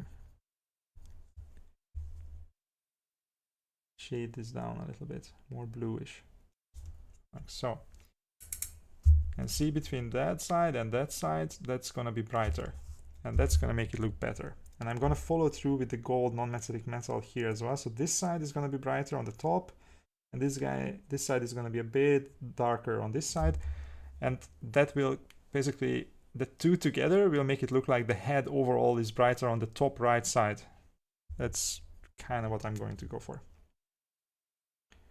And why? Because, well, because I want to.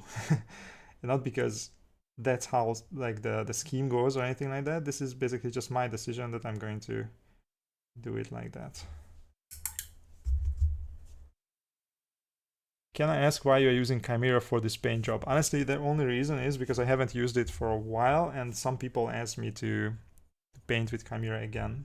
That's the main reason, not because it's particularly well suited for this paint job or anything like that. It's kind of like just a decision. Oh, this is getting better. All right, so I'm going to, maybe I won't even need the airbrush shading if this continues. But this is actually really nice. The Chimera is really nice when it comes to glazing. Always have to realize that it just works really well with glazes. I guess because of the high pigment density of the paint or something. The Chimera actually has a lot of really nice positive sides as well, aside from some of the negatives as well. Okay, let's finish this part, and then we can move even further with the highlights. Oh, and it also has this. Okay. Now we don't want this to be super light or anything because it's in the shadow, so I'm gonna highlight the edges. Like so. And for now that's good enough. Oh man, I just realized that there is also this whole thing. Oh man. There is always something on a big model like this that you forget to paint. We'll get back to this once this dry, because now I applied a very thick purple coat, because it's actually really easy since I just have to paint the edge at the bottom, because everything else should be in shadow. Okay, so there are a couple of places, like for example here, like you can always make it smoother in the end, but how to pronounce your nickname, I always wonder. You mean Ph3lan? Yeah, it's just Ph3lan with an E. I know that Americans, like some American co-workers back in the past, used to pronounce it like Ph3lan. That works as well, I don't mind.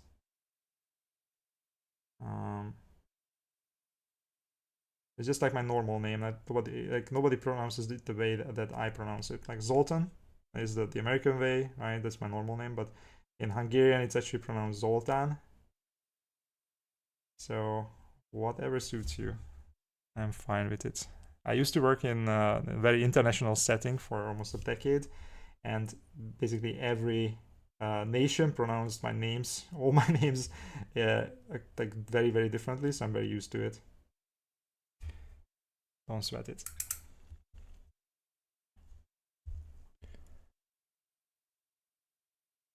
Are there times where you use magnifying glasses and times you don't? Honestly, nowadays, I use magnifying glasses more often than not. Usually I don't use them when I do base coats, zenithal highlights, stuff like that.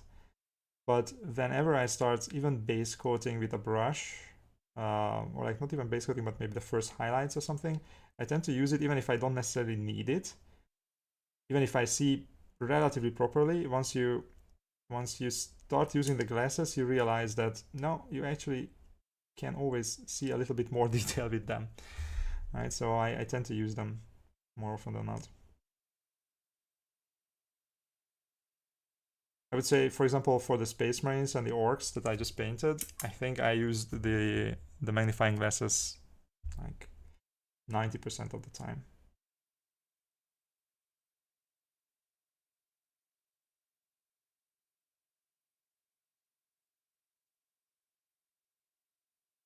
Okay, now we're going to shade this down a little bit on this side. Ooh, that was a bit too much. So I'm gonna wipe it away. Oops, that was also a bit too much. Oh, that actually helps with the black lining, so it's actually all good. Okay, I'm gonna...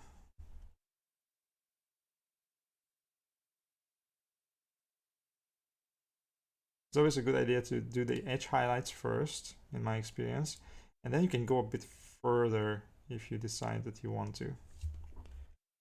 By the way, it's like do the edge highlights and then you are extending them a bit.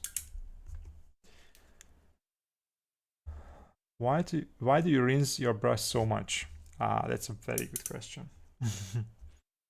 Because you need to, believe it or not. At least the way I paint, I'm not sure, maybe there are some other methods than this.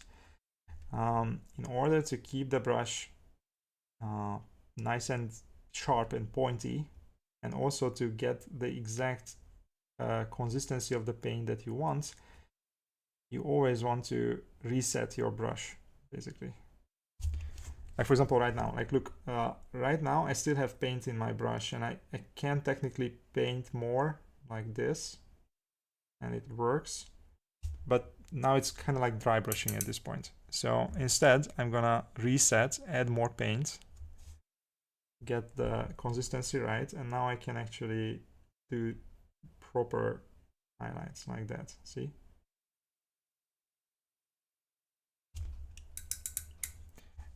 So this is one of the tricks to get the brush control that you need and the paint consistency that you need all the time. Is to, as soon as the brush is not producing the results that you want, as soon as the paint consistency is not exactly the one you want to reset, rinse the brush, reload the paint, go again. And the bigger the brush you have, the longer you can go without rinsing. But you always want to rinse as soon as it's not perfect. In my experience, at least, that's how I do it.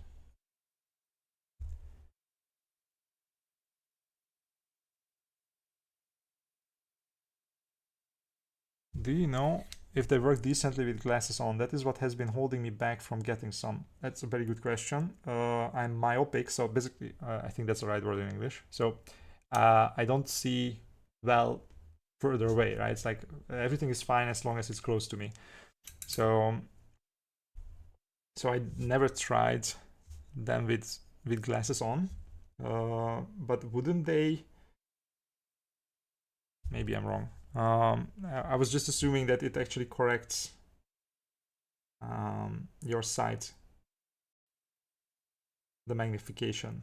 No, like, have you ever tried them? Just like, if you're in any situation where you can try them on, like I would just try them and see if you can actually see better with them, not just because it's not like they just make it bigger, it's also making it clearer, right? But I might be wrong on this one, honestly. I never tried them with glasses on.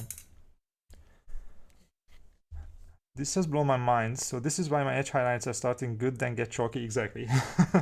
Exactly. Now this also depends on how much you load the brush. Like for example, look, like I can load the brush like this, and then I remove some of the moisture, and now it's like half loaded, like this. And this allows me to paint an X amount of time, right? But I could also load the brush much more. That gives me a bit less control, but I can paint longer. So this, you can play with this kind of stuff. And as I said, the bigger the brush, the more paint you can put in it, so the longer you can go with it as well. All right.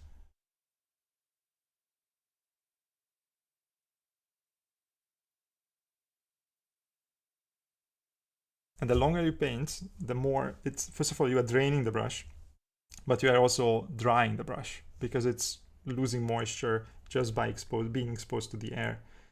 So the longer you paint, the chalkier it gets, which actually is a good thing for you.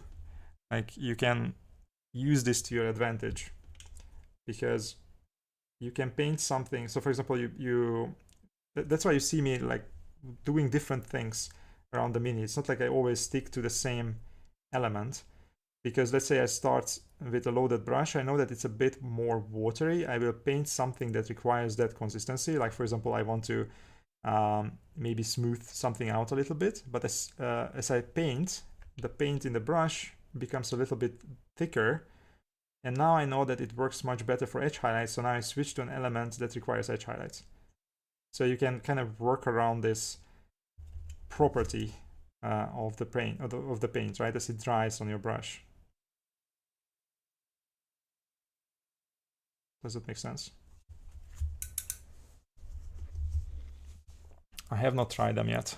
I'm really sorry, I haven't actually, like I never tried with glasses on. I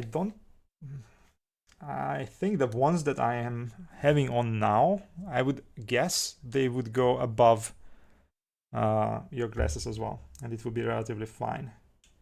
Depends on the design, because like, let me show you something. So this is one design. This is the one that I am using now, but there is also okay, I'm going to destroy stuff. There is this older one that I had. So this one is very different. Like this, you can move this thing. I think you can, at least. Yes, there you go. So you can move this forward and back, and you can also like move this like that. See? So I think this one you can definitely put like so. You can definitely put above or over glasses, right? So you can wear them at the same time, I think. But I like the other ones better because those are closer to my face and they don't interfere with the camera that much.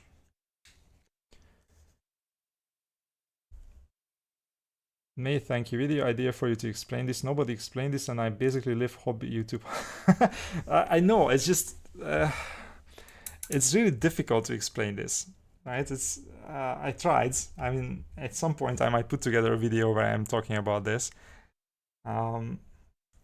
It's one of those things which is basically the same as consistency of paint. You know, when people say that it should be like milk or something, some bullshit like that, which obviously is not true. Like it is absolutely not like milk. But this is just what people say because this is a nice substitute in a sense for reality. Because it's really difficult to explain this because these are very small micro things that you learn to do slowly once you get the hang of it. So once it clicks with you that this is how it works, then after that it's just a matter of getting used to it and taking advantage of it.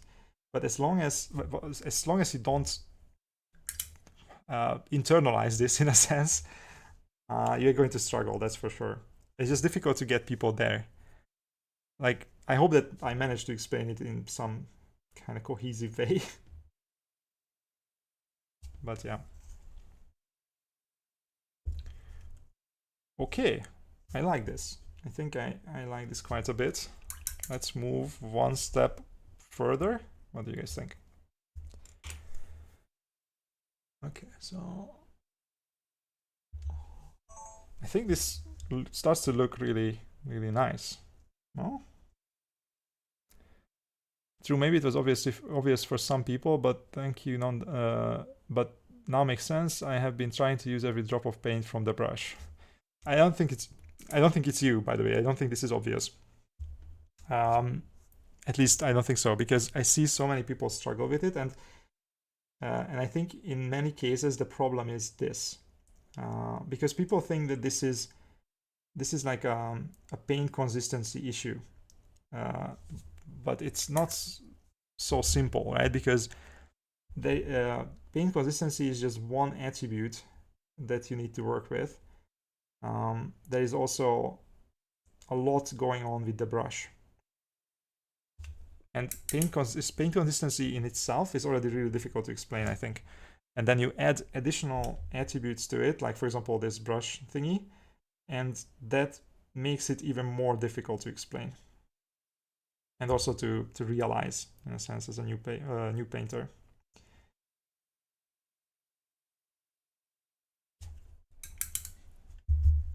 All right. But this is another thing as well, like this helps you also maintain the brush. So this is not just about the brush, not just about the paint.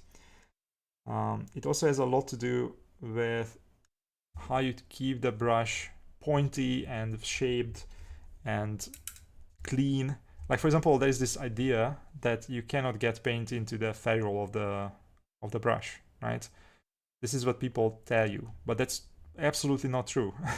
Once again, like obviously you don't want to swamp your brush, but sometimes you have to, right? And it's absolutely not an issue as long as it doesn't dry in there. As long as you clean it before it dries, you are going to be fine, right?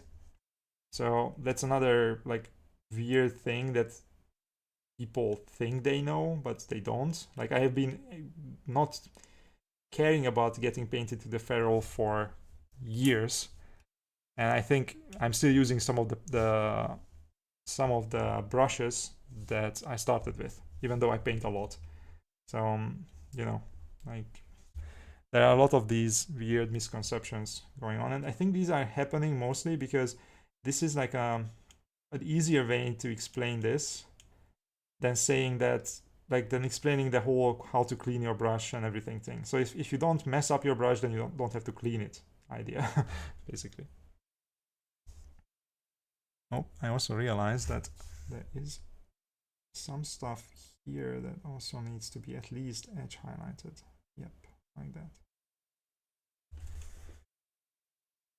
Okay, so now what we are going to do is we are going to add even more white into this turquoise color and add one more set of highlights even finer than this one. Now here's the question. Am I going to do it with this brush, or am I going to switch to something like this, which is an even smaller brush? And whenever you do that, just look at this. Like this brush is much thinner. It has a finer tip. Does it really? Slightly, right? But it has a way smaller like reservoir basically for paint, right? It can contain very little paint.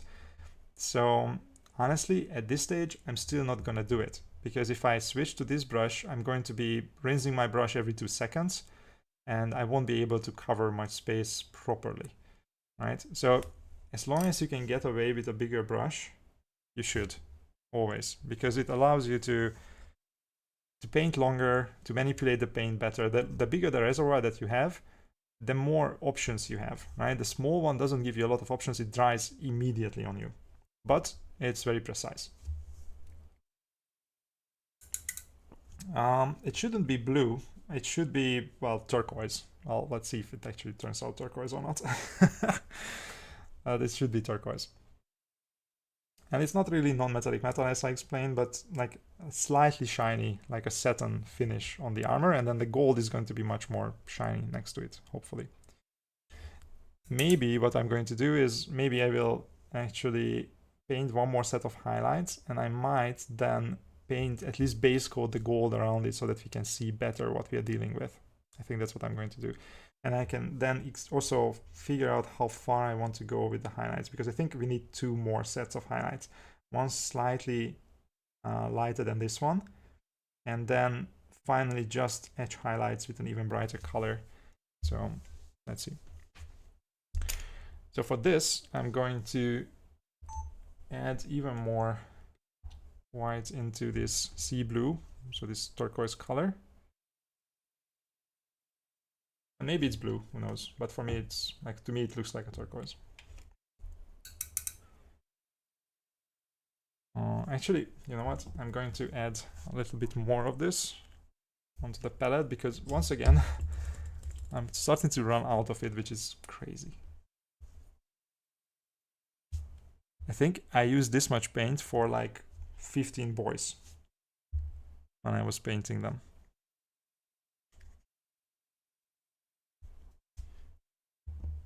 If somebody can explain to me why this is happening with Chimera paints, please let me know. Is it actually evaporating? Is that even possible? I don't think so. Right. So this, I'm going to show it here as well, just so you guys can see. So this is slightly whiter than this. And I'm not gonna make a big jump. Like, I'm actually going to intentionally try not to jump really high up here, because that allows me to blend these two relatively easily. But now I have to be much more careful and cover much less. Because if I cover too much, then I lose the previous color, right? So thinner edge highlights and smaller overall highlights, smaller area covered is the way to go here.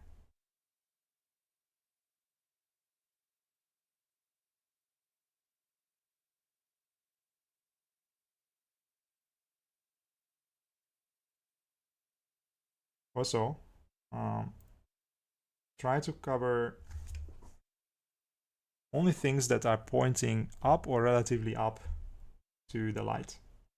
Like, for example, look, I will cover this here, but then I will just do a couple of dots here because this is already pointing down. So this on the top will get way more highlights than here, right?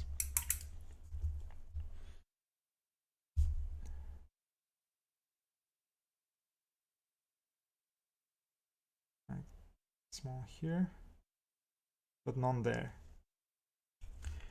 And then there are things like this, which is way more tricky. You have to be careful of the water because this is entirely facing the line. But as I said, I want the right side to be slightly more highlighted than the left side. So edge highlights first,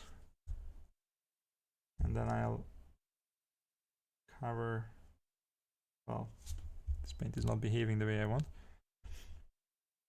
There you go. Then I cover this side slightly more. And a little bit of, oops, edge highlights here. This is a difficult shape to highlight actually. So here I'm gonna have to work on this a little bit more. But for now, I think it's gonna be fine. And then here.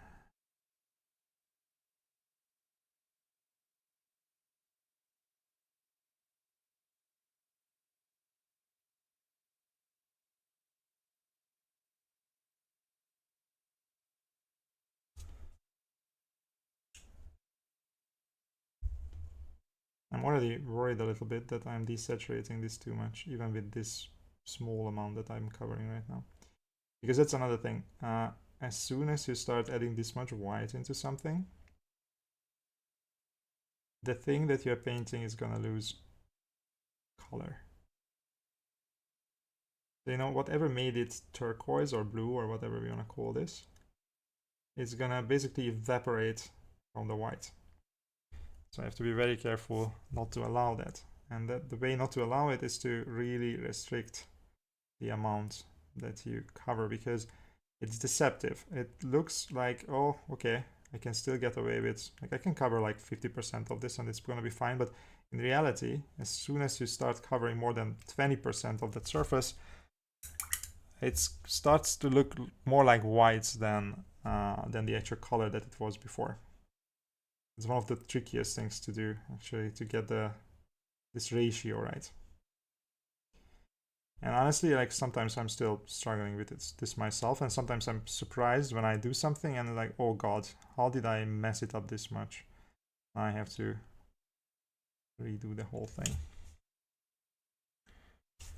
So let's try to avoid that this time. Okay.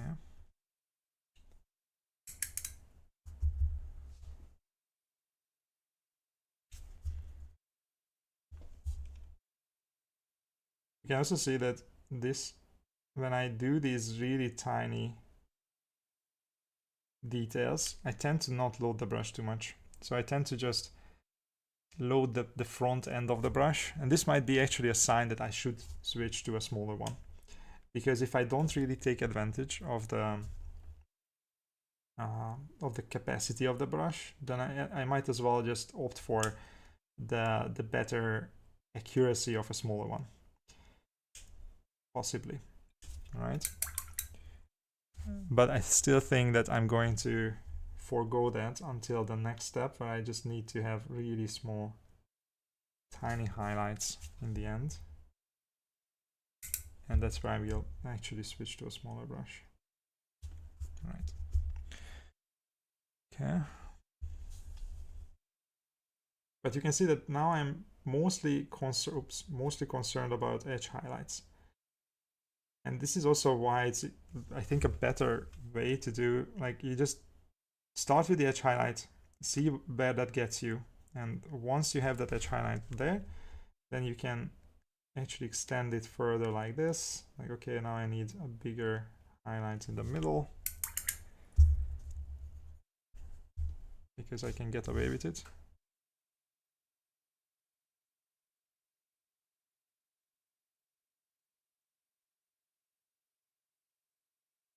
Underpainting wizardry. I like that.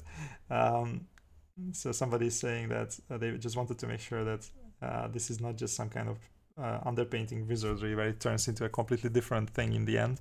No, this is just like honest turquoise color, supposedly, for the Celestial Vindicators Warhost, Stormhost. I don't know, something like that.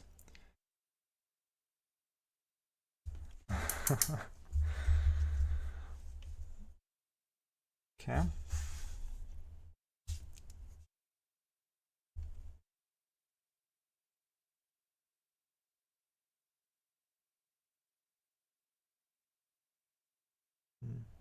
Like this.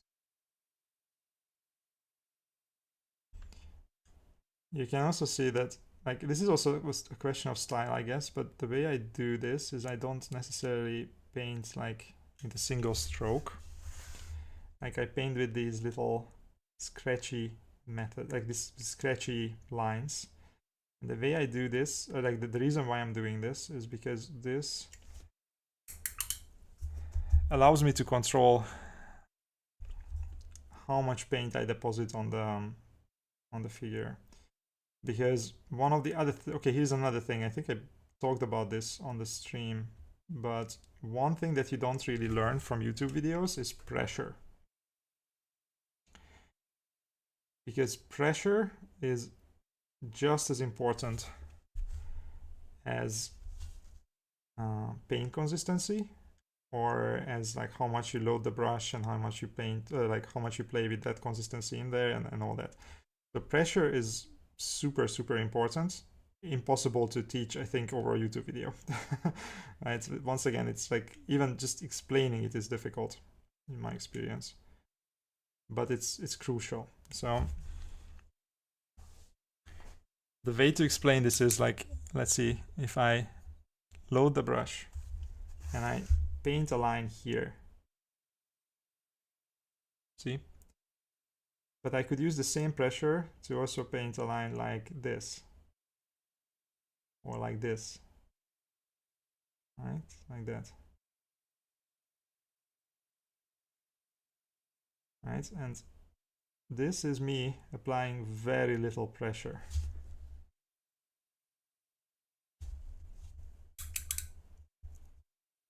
And this allows you to do a lot of various techniques on the model. And this is just basically you playing with the consistency of the paint, as well as how much pressure you apply on the model with the brush, on the surface with the brush.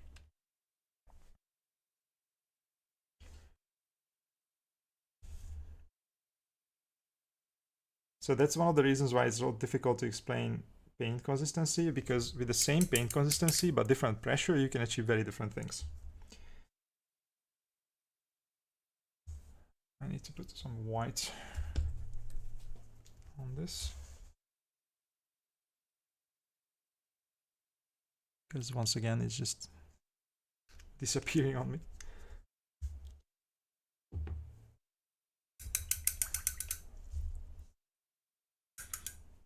So I'm not sure, like, because it's difficult for me to gauge how much people are aware of this. So maybe this is very obvious, as you said. Maybe it's absolutely not, but that's one of the things that I've never actually heard mention, or very little at least, on these YouTube tutorials. This also works for splaying the brush hair to get into details, or like cutting in on a wall. Splaying the brush hair. Okay, I think I know what you mean, but I'm not 100% sure.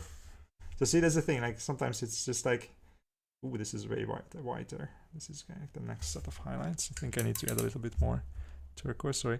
So I'm not sure if you're talking about the same thing, or like if I know exactly what you're talking about. Sometimes the terminology is also a problem. Because you can do so many little things, and it's not always easy to understand what you do. Sorry, I'm trying to smooth this out. Yeah, that's what I thought. I know what splaying means. It's just I'm not sure if you mean the same thing that you would, because you should never spread. I can tell you, like, you should never ever do that. If that's what you mean, like to go between, I'm not sure where I can, like, you should never ever split the tip of the brush, ever. Like, seriously, even if it helps you to get into certain parts of the model, just don't do it. Seriously, don't do it. Painting not many things, the pressure on a brush head will spread the brush hairs. Yeah, I know what you mean. Don't do that. Seriously, find another way to get to that thing, because if you splay the hair or split the hair of the brush, you are going to ruin your brush with it, and that's not worth it. I would never advise to do that, honestly. I know that it can look helpful. I mean, you can do a thicker line by like doing this, like this. But you should never ever, like, I'm not even going to do it, I can't. Oh, it gives me anxiety. Never ever split the hair of the tip of a Kolinsky sable brush. I can't even show it.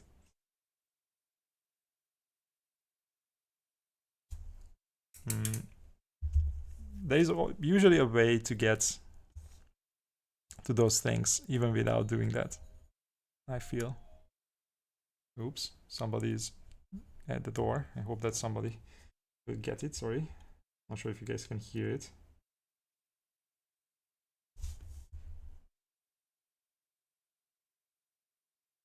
I'm still working on the sketching method, especially for non-metallic metal or fur, because I struggle to have the sketches be spaced enough to be red, but close enough to actually cover the primer. So the problem with the scratching method is exactly this, because the scratching method is heavily reliant on paint consistency and pressure, right? Like, for example, I'm doing it right now, kind of, in a different way. Like, because you can do either this, what I did here, where I kind of cover it as a layer, or I can do like individual lines like this, right? And the way I do this is that I vary the pressure I exert on the brush. And this is a really nice way to do transitions, because you see, like, if I now repeat this here, lots of small lines next to each other, suddenly it became a really nice transition, right? And then I can either just leave it like this or glaze over it, and it became a transition just by painting lines. And I painted the lines with the pressure, but you have to figure out this pressure for yourself, and figure out also how much like water needs to be in the paint to actually make those lines, because if there is not enough water, it's going to behave like a dry brush. Okay, now we need this. Is number 2 the biggest brush you use? For mini painting, I would say yes. Give me a sec. Water.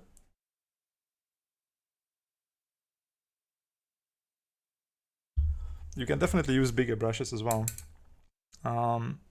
But don't forget that size also depends on the manufacturer, because sometimes a size 2 brush, what that specific manufacturer calls a size 2 brush, might be only a size 0 on another manufacturer's list, which is annoying. But in general, I think the bigger brushes are only really useful for specific things, like painting something much bigger, a vehicle or terrain, or maybe bases or something like that. I don't think you really need bigger brushes than a size 2 normally. At least I don't.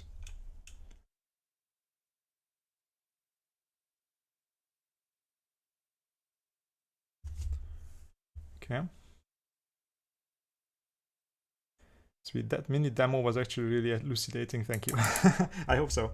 It's difficult. The easiest way to do this is obviously to show, but you can't show pressure. That's the problem. The same problem exists with paint consistency and pressure, that you just cannot show it. You have to kind of do it yourself and figure it out for yourself. But you can do a lot with it. You can use the same exact paint consistency and achieve a completely different result by using a different pressure with it.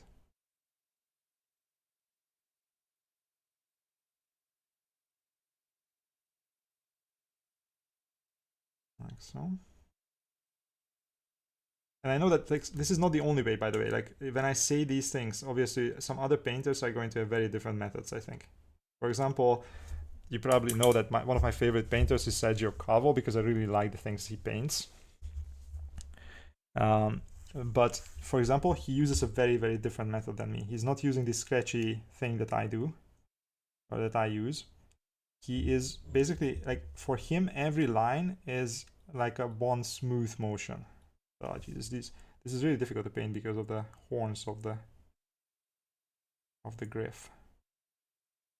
So it's really difficult for me to show it here, I think, but I will show it in a second. Oh god, this is really difficult to paint here.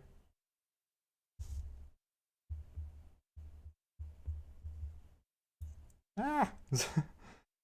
I can't really properly reach that spot. Annoying.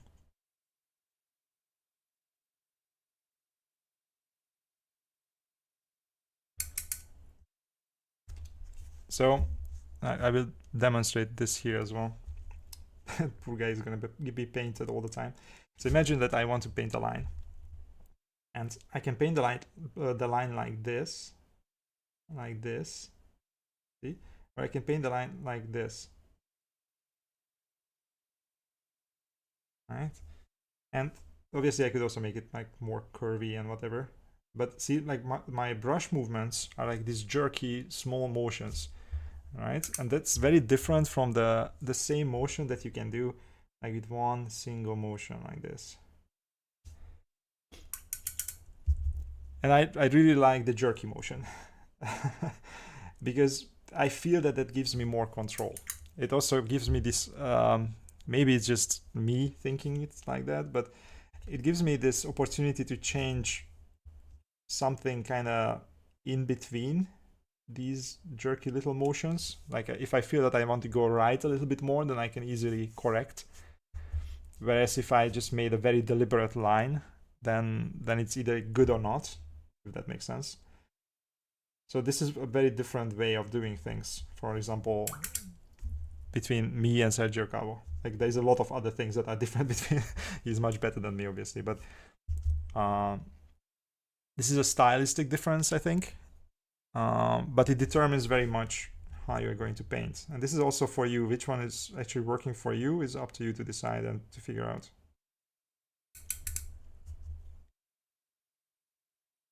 Hello, how are you doing? I'm doing great. How are you doing? I'm actually having a lot of fun with this model. It's really a cool model to paint. I love painting Stormcast Eternals. They're kind of like Space Marines, but much more elaborate in a way. Like they have so many little things on them. Like Space Marines are kind of simplistic in a way. Like they're very minimalist, except a couple of models. But the Stormcast Eternals are anything but. They are like, can we have some extra bits here and there? Like, no, we can have multiple of those. Like everything is gonna be extra bits. Lots of little protrusions and decorations and filigree and all that. Like it's crazy. And it's awesome. Right. Going to do highlight here. There we go. He's getting quite handsome, I would say. Right? It's not perfect, but we're getting there. Will you be doing a jump chaplain from Armageddon? Would love to see how you do the black armor. Yes, I will be doing it, actually. So I'm finishing the orcs, which I showed on this stream. Like, here's one. I'm finishing these guys. And as soon as I have that finished, I will start painting the Space Marine Heroes side of the box. So I mean, not the, there's the Space Marine Heroes line. This is not what I mean. It's the heroes in the Armageddon box is what I mean. The way you explain things makes way more sense than a lot of other painters. Oh, that's great. But I think that's also because I'm kind of new to this in a way. So for me, many of these things are also relatively new to me. Like if I learned this 5 years ago, imagine that somebody like, I don't want to name names, like anybody who is in the hobby for 20 years, for them, it's really much more difficult to understand what new people struggle with, right? Because for them, it's such a reflex. It's such an obvious thing because they have been doing this thing all their lives. And that actually makes it much more difficult for them to explain stuff. So that's, I think, one of the reasons why I find it a bit easier, because I also sometimes like realize these things myself and I explain it to myself in a way, and then I can also explain it to you guys, hopefully. Right, so this looks pretty good. How much time do we have? Nah, you know what, let's finish this and we can do the gold thing after, because I was thinking maybe I should paint in the gold stuff around first and then finish the highest highlights. But no, what we're going to do is I will do the final highlights, call it finished. It's not gonna be fully finished, but then I will paint in all the gold around it, and once we are done with the gold, I can take a look at the armor again and see if we are exactly where we want to be with the armor, right? So we can make some adjustments. All right, so for that, surprise, we are going to add even more white to the sea blue, right? So now it's, I would say it's gonna be something like half, so like 50% sea blue and 50% white is what we are shooting for. I'm jumping into this late in life. Tell me about it. Me too. That's not a problem, I think. Honestly, it can be maybe even a good thing because, like, see, it actually helps me to explain stuff. It gives me it puts me at a disadvantage, of course, if I want to compare myself to some of these really, really good painters. But, well, I guess at my age, I'm not gonna catch up to them anyway. That's fine. We can still paint some really nice things, even if we are not the best in the world, right? Don't worry about it. So see, like, this is like almost white. It's a very light blue that we are painting with now. So I'm just gonna use this to highlight some of the edges and some really small parts of the mini. And when I say really small, I really mean really small, because this is gonna be so high contrast. I really don't want to push this into, oh my god, this is basically non-metallic metal. That's not the goal here. But a couple of dots here and there can actually add a lot to this. Right, like there. So this is definitely the point where less is more. And this is where usually what I struggle with, and I guess you guys too, is to not go overboard with this. Like I already said it in the previous step that you have to be very careful how much you cover with that. Well, now it's even more true. Because if you use this way too much, then this armor is gonna turn into a desaturated mess in seconds. So try to use not a lot of this, except in very specific places, mostly in places where the light should hit the armor the most. And unless you really want to go for non-metallic metal effect or something like that, just use it on mostly edges and a couple of really tiny highlights.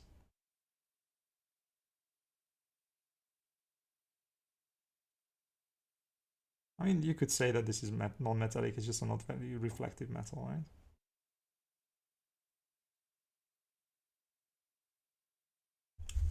Okay, how do I get to this point?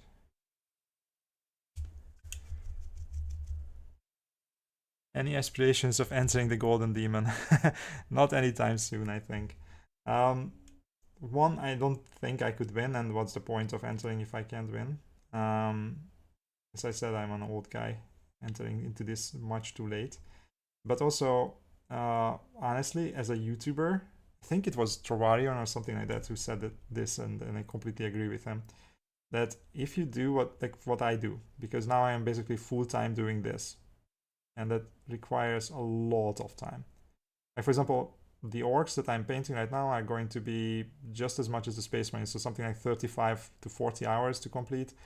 But that's just the paint job. Then I also need to do the guides for you guys on Patreon, the video on YouTube, social media posts so that people actually find them.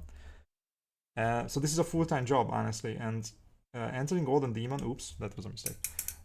I'm talking too much. Entering Golden Demon is also a full-time job in the sense that you cannot just do a shabby 35-hour job on a model and then get Golden Demon, right? You actually have to put in the time, and I just don't have that time, honestly, right now at least.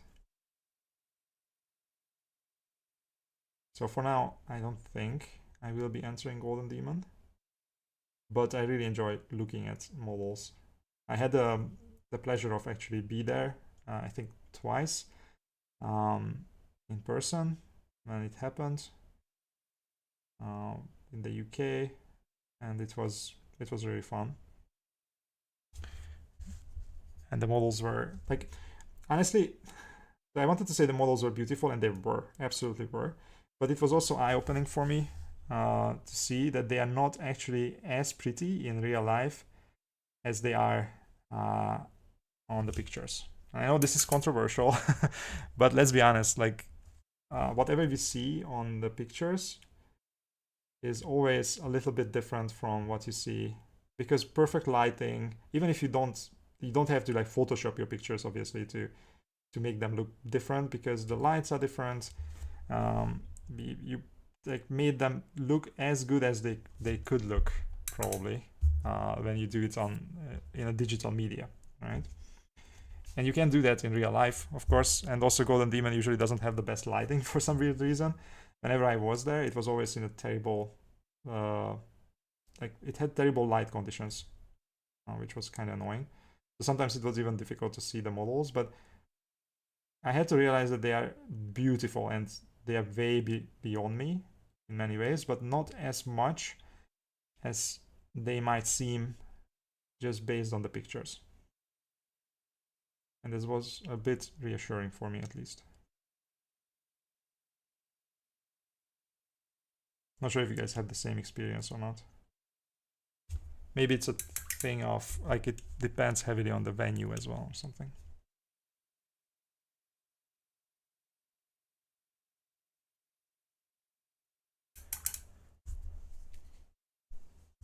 Beauty shots are always different than reality, exactly. They are called beauty shots for a reason. You know, I can also look probably pretty nice, maybe. I'm not sure. Yeah, if you put enough work into a picture of me with Photoshop and whatever, and then you see me in real life, and I might not be so handsome. Who knows? Ooh, shit. That was dangerous. Yeah, but the main thing is that you have to really put in hundreds of hours, or like at least 100+ hours to even have a chance at Golden Demon. And I just don't have the time to put in that much time in a single model, right? It's just not feasible really if I want to run a channel, multiple channels, and I also want to have a life. So, yeah. I think I need to get back to this bit later a little bit more and work on it, because this is the part that I don't like so far. I think I need to add more highlights to it, but at the same time I'm not sure. Like, you know, I occasionally get to this point where some weird shape like this, I'm just not sure how exactly. Oh, that's not bad. Sometimes I just make different versions, see which one I like best, and I just stick with that one, because I'm not 100% sure how to paint this so that it looks really good.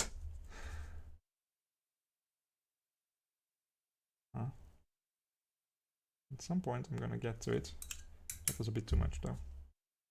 Dial it back. Actually, you can always just feather it out as well. Okay, for now let's just leave it like this. Okay, let's move on. Oops.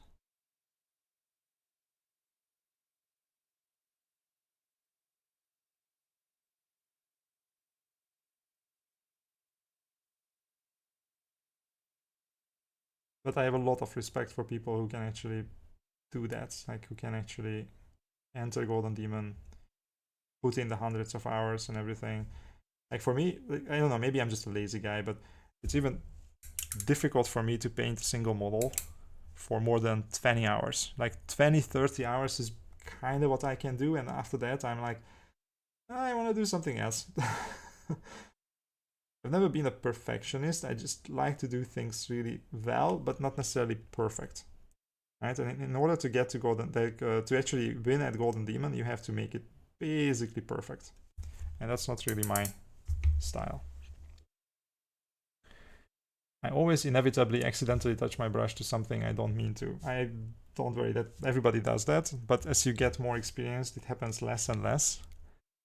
And also you don't care about it that much, because you realize that everything can be easily rectified. Like, this is just paint. You can always just add more paint on top of it and fix it. Not a big deal.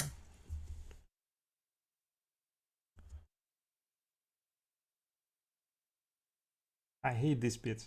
Seriously, it bothers me that I can't get it right.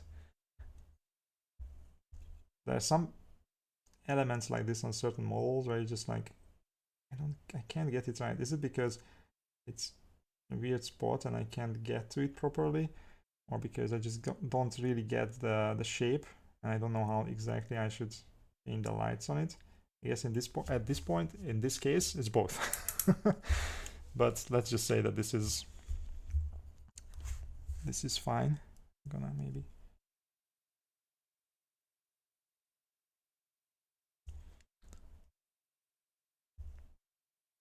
make it less obvious that I did this thing here. Okay. Okay. Not bad.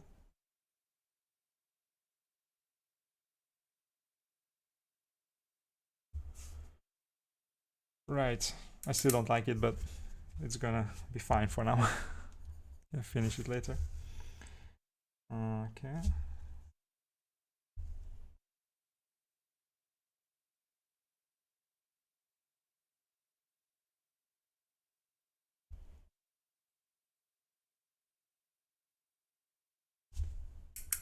See, mostly just edge highlights now.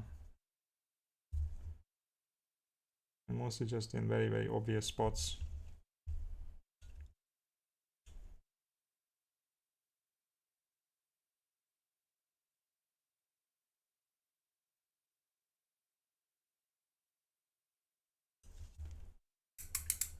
Like so. And maybe, I know this is like pointing down technically, but just on the very edge, like this, creates nice contrast.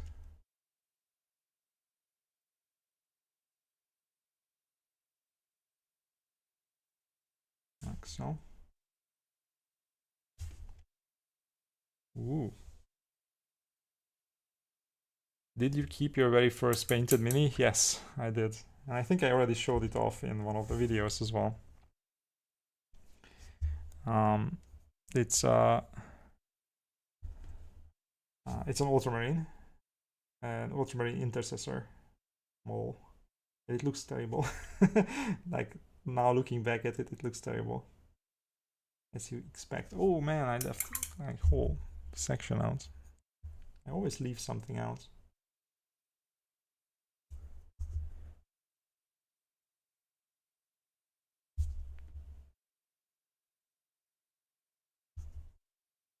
It's annoying.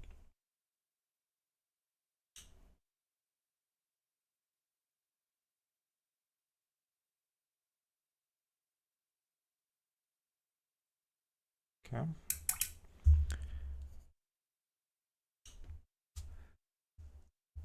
I think there was one video where I showed it.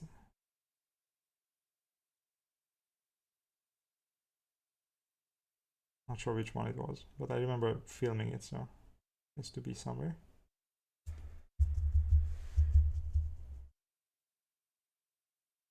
But you have a reminder of how far you have come. Exactly, that's I think one of the reasons why, like, I occasionally repaint some models, but I wouldn't repaint that one. Certain things you just have to keep as is. Unfortunately for me, I developed an interest in painting relatively fast, so I don't have that many models that I feel like they're terrible. Like some of the early models I have are kind of simple, but they're not necessarily bad. They actually look pretty okay. I painted some really nice models occasionally using an airbrush and paint, like a normal brush combination. So I have a lot of things that you guys probably don't know or didn't see before, because I started painting obviously before I started the channel, but not really that much or that early on. Like I think it was like 2 years after I started painting, I already had the channel, or maybe 3. But I still painted like a lot of Adeptus Custodians and Death Guard and some other models as well, obviously a lot of other models as well that I usually don't really show. For especially the Custodians, I don't really show because they are really nice. They use a very specific painting method. You're using an airbrush, and if I remember correctly, there was some oil paints involved as well. But I think they look nice. but they're definitely not the way I would paint them today. But they are still in one of my display cases, and I look at them occasionally, and it's really fun. Still enjoy looking at them. And I think they would still look good on a table if I ever played the game. Not that I do, but if I did, they would look nice.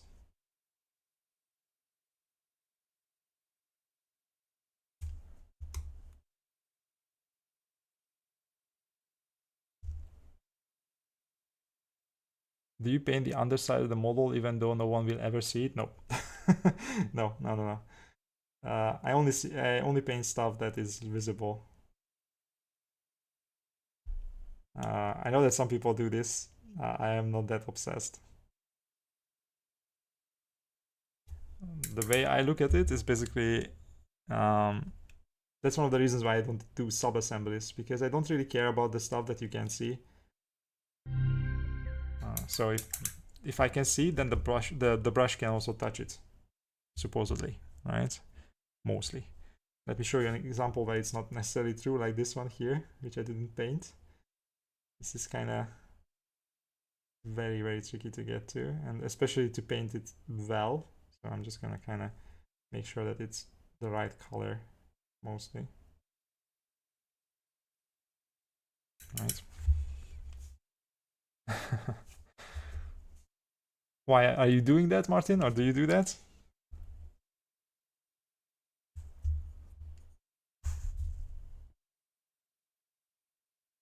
And if yes, why? Why are you doing it? Why? There is nothing wrong with it, of course, if you want to do it. I'm just kind of messing with you.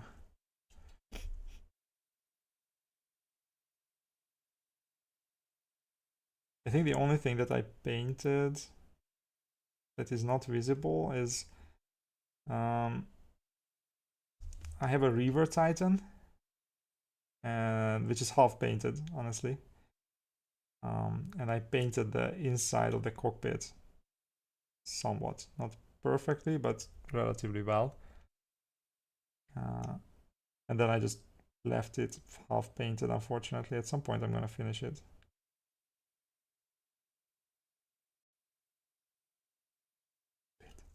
There you go. Right. I have been no particular reason to it. A little bit of perfectionism or something like that, I guess. Okay. I guess the question is, if you do that and you show the model to somebody, are you actually showing the underside as well? Or do you just show them, you know, the usual angle, and they either notice or they don't? How does that work? Very much that. That's fine.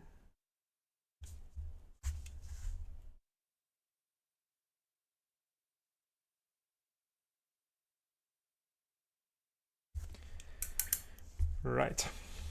Okay, so now what I'm going to do is first I'm going to use this purple paint to correct the stuff around the armor, and then I'm going to possibly put on the first coat of base coat on the gold so that we see where we are at. And that's gonna be basically it for today. That's gonna still take some time. I haven't shown anyone because that would be funny, right? It's like, look at this nice model and then look at the other side. I can imagine this situation. It would be kind of interesting, especially from the person's perspective who you were doing it to. Like, oh, nice. Oh, actually, I discovered. I never actually thought to look at the underside, but interesting things are modeled sometimes. All right. I'm going to show. Is it this one? No. This, yeah, the Deep Rooster is it. That's the one. So I'm going to be using this. It's not the bright color exactly, but it's not a big deal. That's honestly, is it a big deal? You know what? No, I'm not gonna do this. I'm gonna do, let me find the right color for this.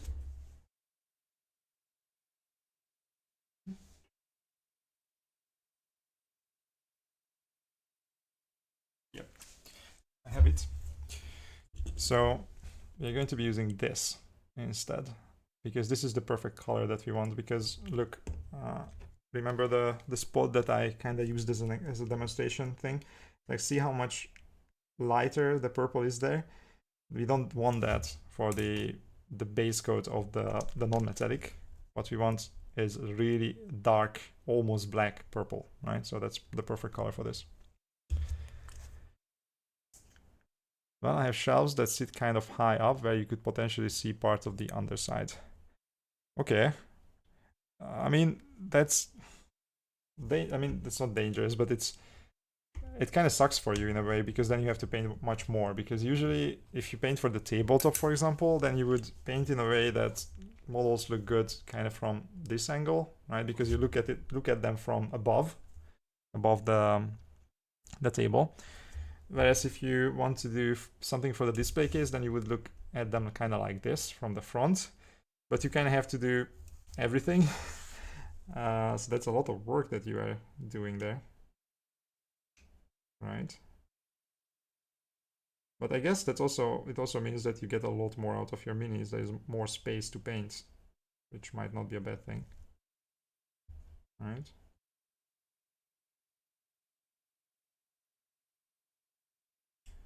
So all I do right now, or all I'm doing right now, is I'm going to just paint in the gold around the armor, wherever I stained it with some other color. Okay, and this way we will see some places where I messed up something, left something out. I can already see, for example, that thing, it seems is part of the color, and it should be probably turquoise.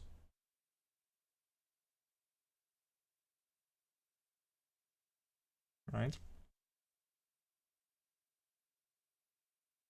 It's mostly perfectionism and completionism syndrome. Yeah, I mean, I get that. I had this friend, or like a coworker at least, who was really into Elden Ring, the game, right? And he had every single achievement on it, and he just didn't play anything else until he got all the achievements. I mean, I was already happy to. No, I haven't even finished. Like, I would have been happy to finish that game, and I wouldn't have cared about any of the achievements. So we're all different when it comes to this kind of stuff, right? But that shows you, like, basically exactly what I said. Like, if you want to be a golden demon winner, I think you have to be a perfectionist. Or at least that helps a lot, because then you have a natural inclination to paint in a way that will help you become good at golden demon level painting, right? Whereas me, I like to paint a model to a high standard, let's say, but not to a perfect standard. I'm happy if the model already looks really good. I don't want it to look perfect. Or I mean, I would love to, but I don't have the need basically to put in that much, or like maybe I'm just lazy, I don't know. I just don't feel the need to put in enough effort to get it to the point where it would be absolutely perfect. Because for me, it's better, like, I spend my time better if I paint the next model and learn something new. So I guess this is also a question of, oh, I just realized that, wait, that this should also be turquoise. See, it was already worth doing this. Like, if you're a really good painter, for example,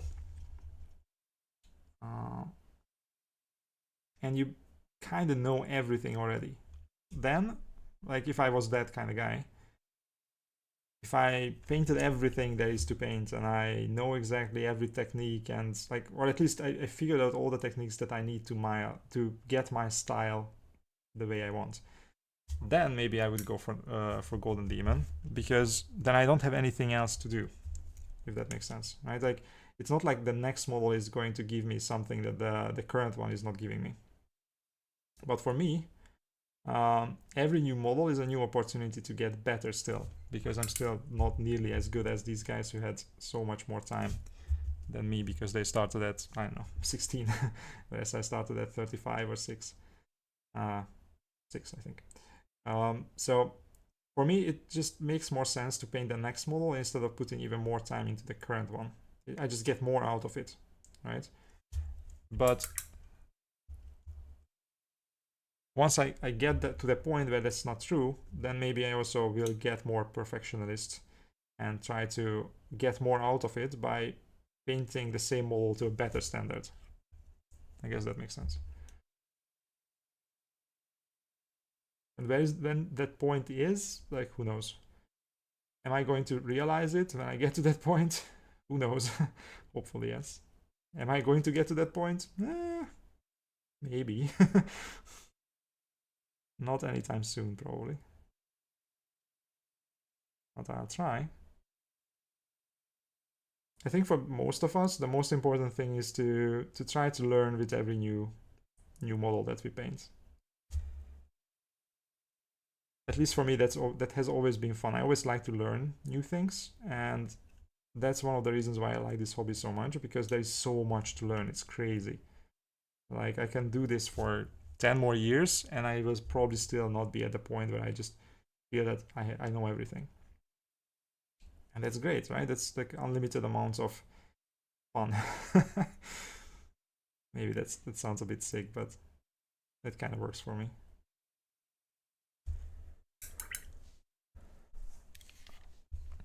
I'm trying to adopt that mindset. 40 plus years of drawing and wanting perfection is hard to lose. I can imagine that. Like, see, like, you have a big advantage then, because I have not been doing anything even remotely close to this.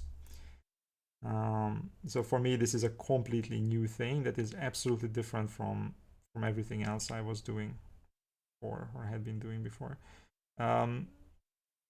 So that's why for me this is basically like a treasure trove of new things to learn. So in that sense, I guess I'm also a perfectionist. I'm just getting the perfection in a different way, or like my fix in a different way, right? At least for now, until I get to the point, which I'm still not sure if I will ever get to. Okay.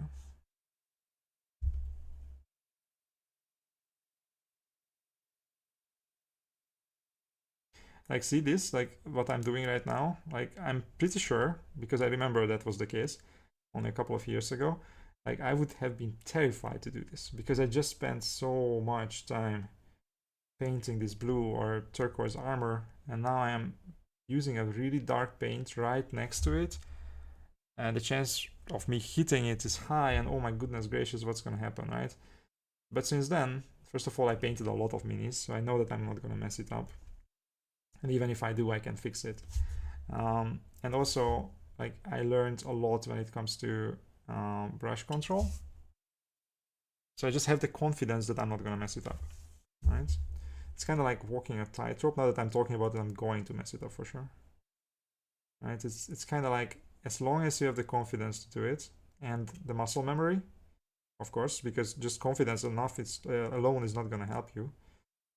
But as long as you have that and you don't question your ability to do it, you're going to be fine. But that's experience for you. Oops. See, that's what you want to avoid. You don't want to splay the brush. That's why I hate these little spiky things on models, because they tend to do this to the brush and it's really not doing good things to it. Right. Okay, it's kind of annoying. What color am I going to do here? I don't know. I don't like this thing behind his head. That's my conclusion. That's the one thing I don't like about this model, this thing behind his head, because it's giving me a hard time figuring out how to paint it. Okay. I'm mostly done. Mostly done. Okay. So this is how he looks, and now we are going to add one layer of the gold non-metallic metal around so that it's a bit more obvious what is going to be gold, so that we have a better picture of how the turquoise looks in context. It's not gonna be perfect, of course, because basically the brightness and color of the stuff that you paint around the turquoise is gonna have a huge influence of how the actual turquoise looks.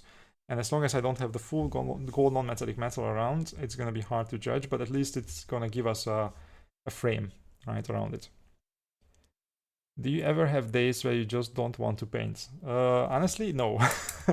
Not so far. Like, believe it or not, I paint. You know how much I paint because you see how much I paint, right? But for me, this is such a fun thing still, and such a new thing still after this many years, that every time I get to the end of a project, and I immediately start thinking about what my next project is going to be like, and I immediately get excited, and I can hardly wait to start the new one. Even if I was completely like done by the end of the previous one. Like, for example, after painting 18 Space Marines, I was like, oh my god, I want to just lie down and sleep for 2 days, right? But as soon as I was finished, I put down the brush and I'm like, the orcs, that's gonna be nice. And little did I know how difficult it's gonna be to paint 30 models. But yeah, so no, not really. Fortunately for me, for now, I don't really have that. I just really enjoy painting. It's one of the most, the things that I enjoy the most out of all the things I do. Right, so one more step then. We are going to frame this with the gold non-metallic metal. Just one thing, sorry. Like, let me just... it's not going to be perfect, but we're going to make it look like this is actually painted, because I didn't realize that this is part of the thing. Okay, I can fix that later, but at least now it's painted. Right, so I actually was thinking about this. I will show you guys what the plan is, and then you will see that I might change the plan later. So, because I didn't want to go into this completely blind, and I haven't painted gold with Chimera colors in a long time. So I think I want to do something like this. Like that, like this. This is going to be a very complicated thing, which I will probably make simpler by the time I finish. Ugh. Like so, and so, something like that. Like, see this progression? Now the thing is this in the middle, right? This doesn't make much sense, but I still kind of like it. So we'll figure it out when we get to that point, because this is kind of interchangeable, these two. So I could maybe do it like this.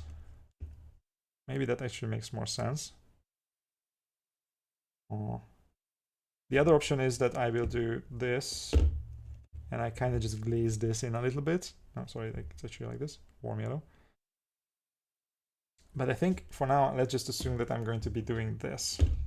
All right, something like that. And then we will see how it goes.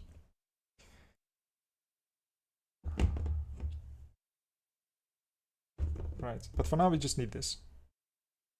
Right. And by the way, I see Piotr saying that, oh god, yellow. We are not painting yellow really. Like, it's just going to be gold, so it's just going to be a tiny fraction of gold, the yellow part. So it shouldn't be that difficult even with Chimera paints. So royal brown. Let me try to just squeeze this into that. That was a mistake. Oh shit! What was that? I was shaking it, so that's one of the reasons I guess I'm not using the caps like they are supposed to be used. Okay, well, this is the second weird thing that happened to me today. Okay, let's just try to salvage some of this. Okay.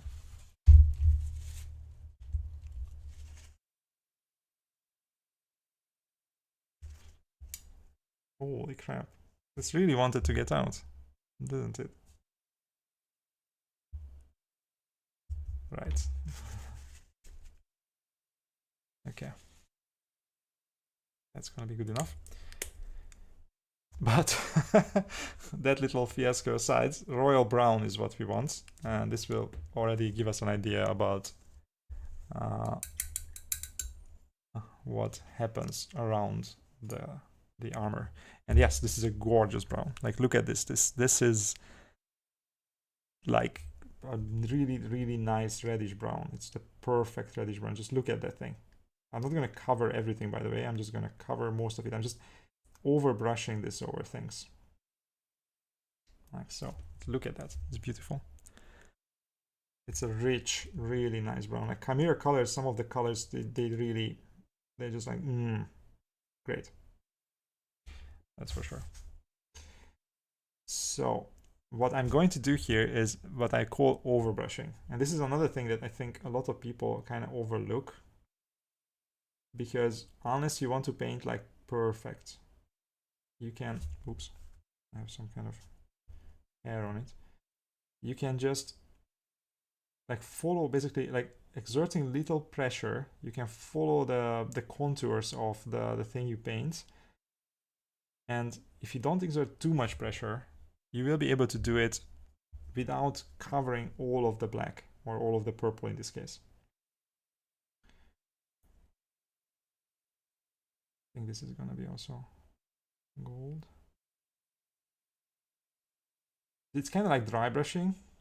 And just like dry brushing, this is not gonna hit every single thing, but mostly the stuff that is raised. And the more pressure you exert, the more this is gonna go into the crevices, but you still don't want to exert enough pressure to destroy the bristles of your brush, right?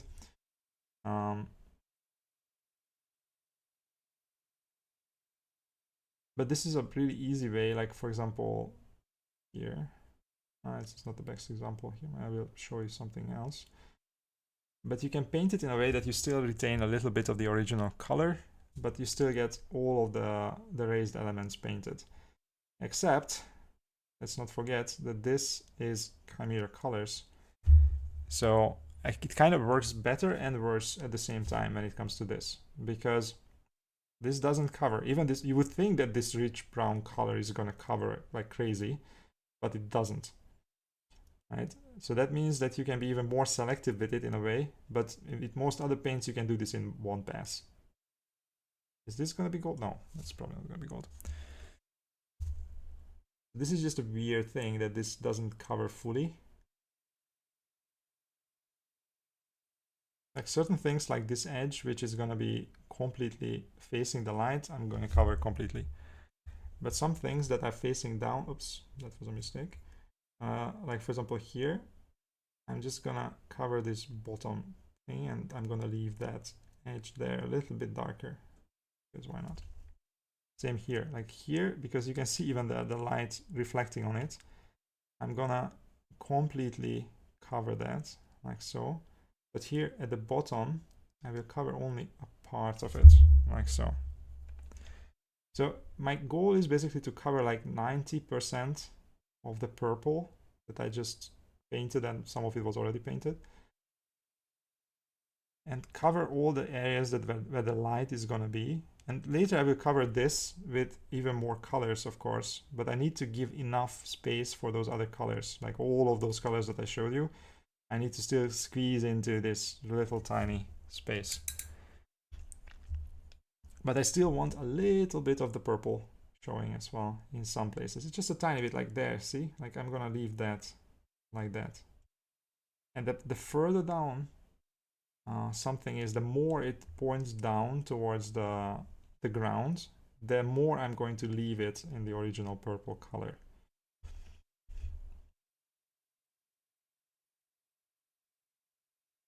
That's basically the whole point of this exercise. But see, it's kind of already showing us the contours of the gold armor.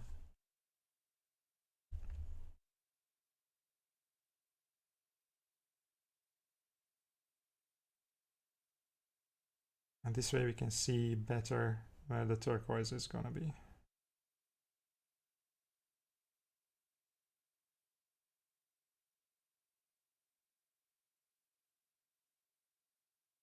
Yeah.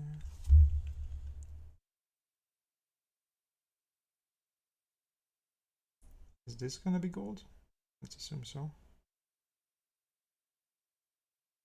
Is this gonna be gold? I don't know. Maybe white, but for now I'm just gonna block it in because why not? Oh, this is a bird.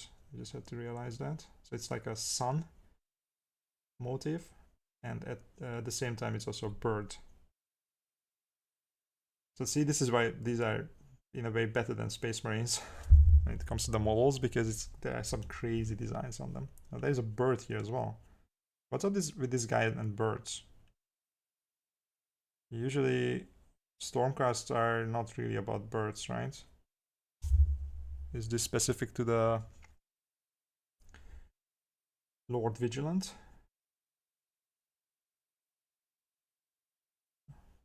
I'm not sure if you guys know.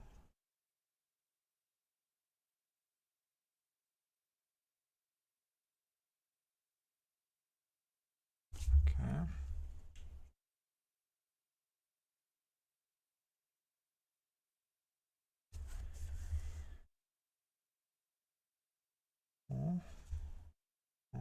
What is that? I wonder.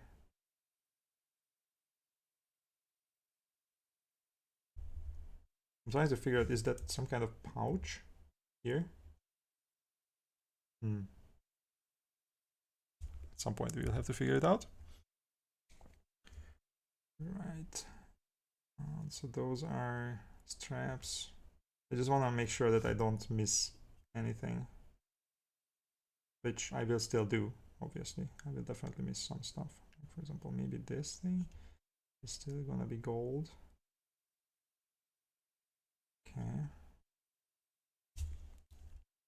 Right. The hairdress, or headdress rather, of the birdie.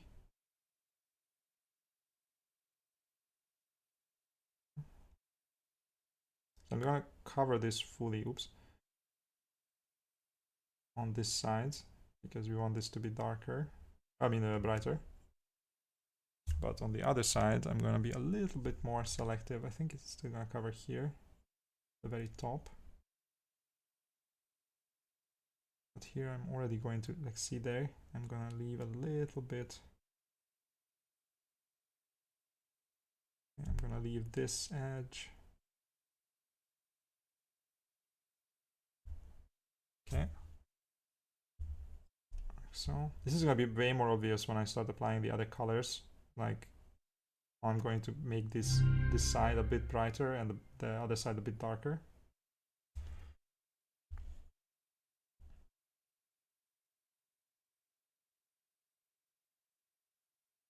I forgot to block this out. Oh, it's okay.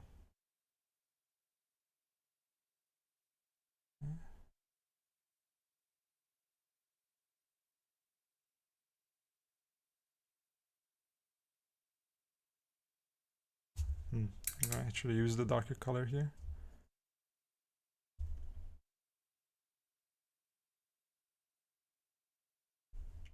Okay. There is also this thing. Like, some of this might actually be normal metal later, so, but for now I'm just gonna cover this. Heat impacts the evaporation of the paints, the pressure inside the bottle rises and they can pop. Happens often in the good gun industry with dyes we use for food coloring. I guess that happened here as well, makes sense. I'm obsessed with my Chimera red and phthalo green. Yeah, I use that as well, that's a good color. Yeah, ochre, that's also a nice color. Old 90s saying went, if you want to experience purgatory paint with bad moon yellow, if you want to experience hell paint bad moon yellow on a black base coat. Yeah, that's true. If it was a crow, then in Eastern Europe they are known for watching over the house. If treated well fed, they would warm warn about hawks, wolves, burglars. They're sometimes called eternal vigilators. I'm in Eastern Europe. I don't know about that. You are probably in a different parts of Eastern Europe than me. But do you think they are? This is like a. I'm not sure. It's just I was weirded out by the fact that usually I don't see bird motifs on EOS figures or like especially Stormcast Eternals. So maybe the Vigilator is some kind of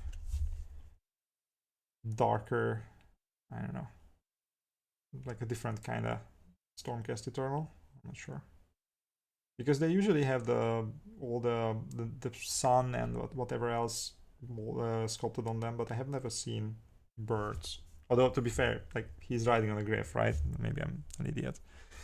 Maybe it's because of that.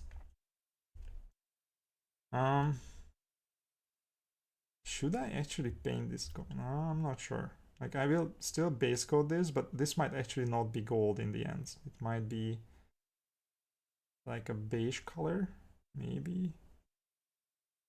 Maybe.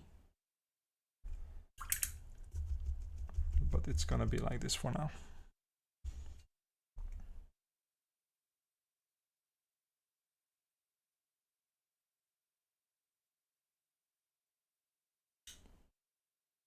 Okay. So that's fine. Oh, what is this? We are Tatar from Poland. We Lipkas, type of Tatar tribe, are known as Crow or Crow people. Oh, that's cool. Wow, you guys get really cool things. Like, wait, you guys also get the winged hussar things, right, in Poland? You don't get anything cool like that here in Hungary.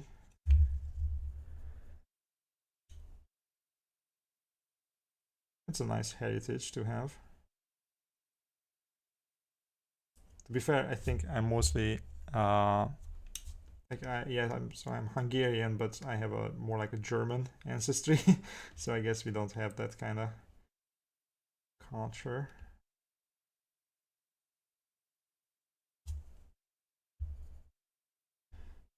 Right. So I think what I'm going to do is I'm going to paint this gold, but this whole skull thing, I think is gonna be white or something like that. Just to break it up a little bit, because there would be otherwise a lot of gold on this thing. We need, I think, some variety here. Okay. So I'm gonna do this, and then this, and leave a little bit there.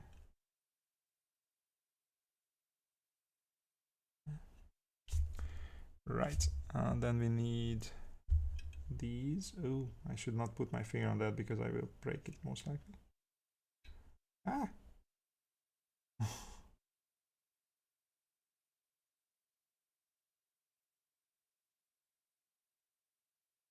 Okay, I guess this as well.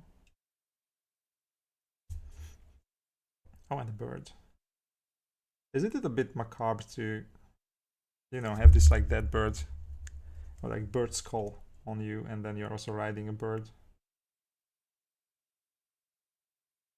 But to be fair, Space Marines also have a lot of skulls on them, and they're supposed to be protecting humanity. Kinda. In their own way.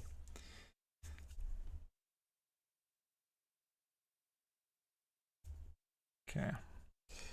Right, so then this, at least the top of it, is gonna be also like that.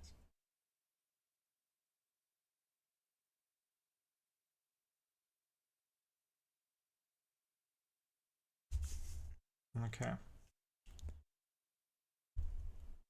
I still don't know what this is gonna be. But I'll figure it out as I go along, I guess. Okay, and I guess this also needs just a little bit of this. Okay. Now what did I leave out is the big question. And hopefully the answer is nothing. But that's unlikely. Very unlikely.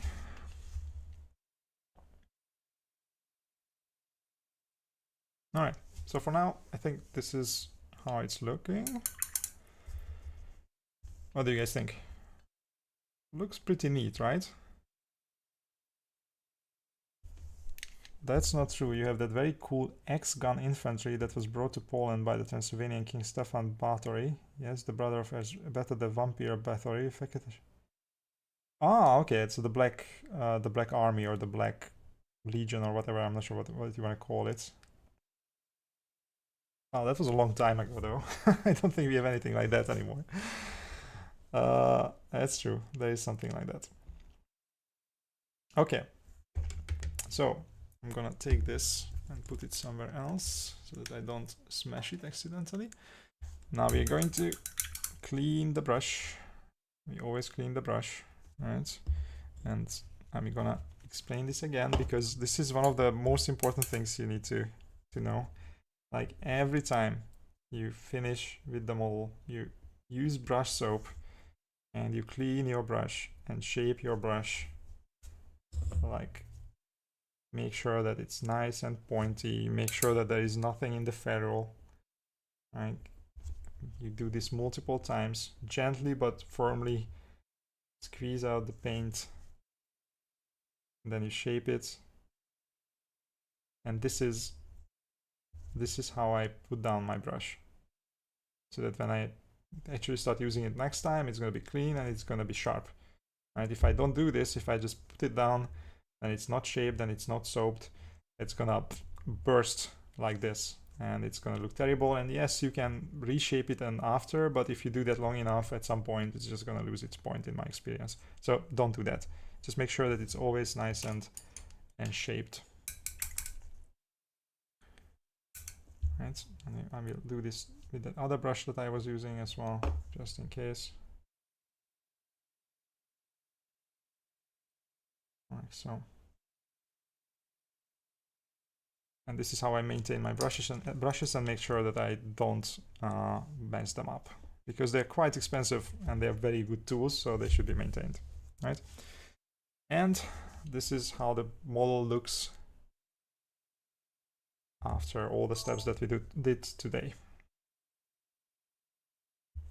I think it's pretty good, and then we can make it much better once the golden metallic metal is starting to take shape.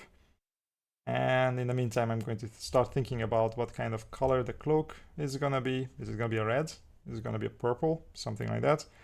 And also the birds. It's a big question how the bird is gonna look like, but I don't want to really determine that until I have more of the overall, like the rest of the model painted in, because that might give me a better idea of what kind of color will do good next to it, right? But that's for the next session to do.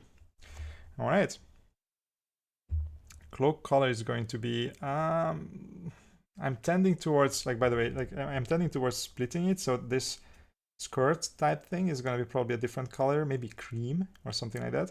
And then the top is either going to be red, because as we discussed, Chimera has some really nice reds, or we will actually lean into the purple that we already have on the model and make the cloak purple. And I'm kind of leaning towards that, because the red would be maybe a bit too much, but we will see. Okay. All right. Well, I'm gonna show myself one more time before we finish. So thank you very much, guys, for joining me today. There were a lot of people actually, and we had a really nice discussion. And I think the model is coming along pretty nicely, and I think it's gonna be a really nice project in the end. So I hope you enjoyed it and come back for the next part as well. And then we can have some more fun. And until then, see you guys next time. Bye-bye.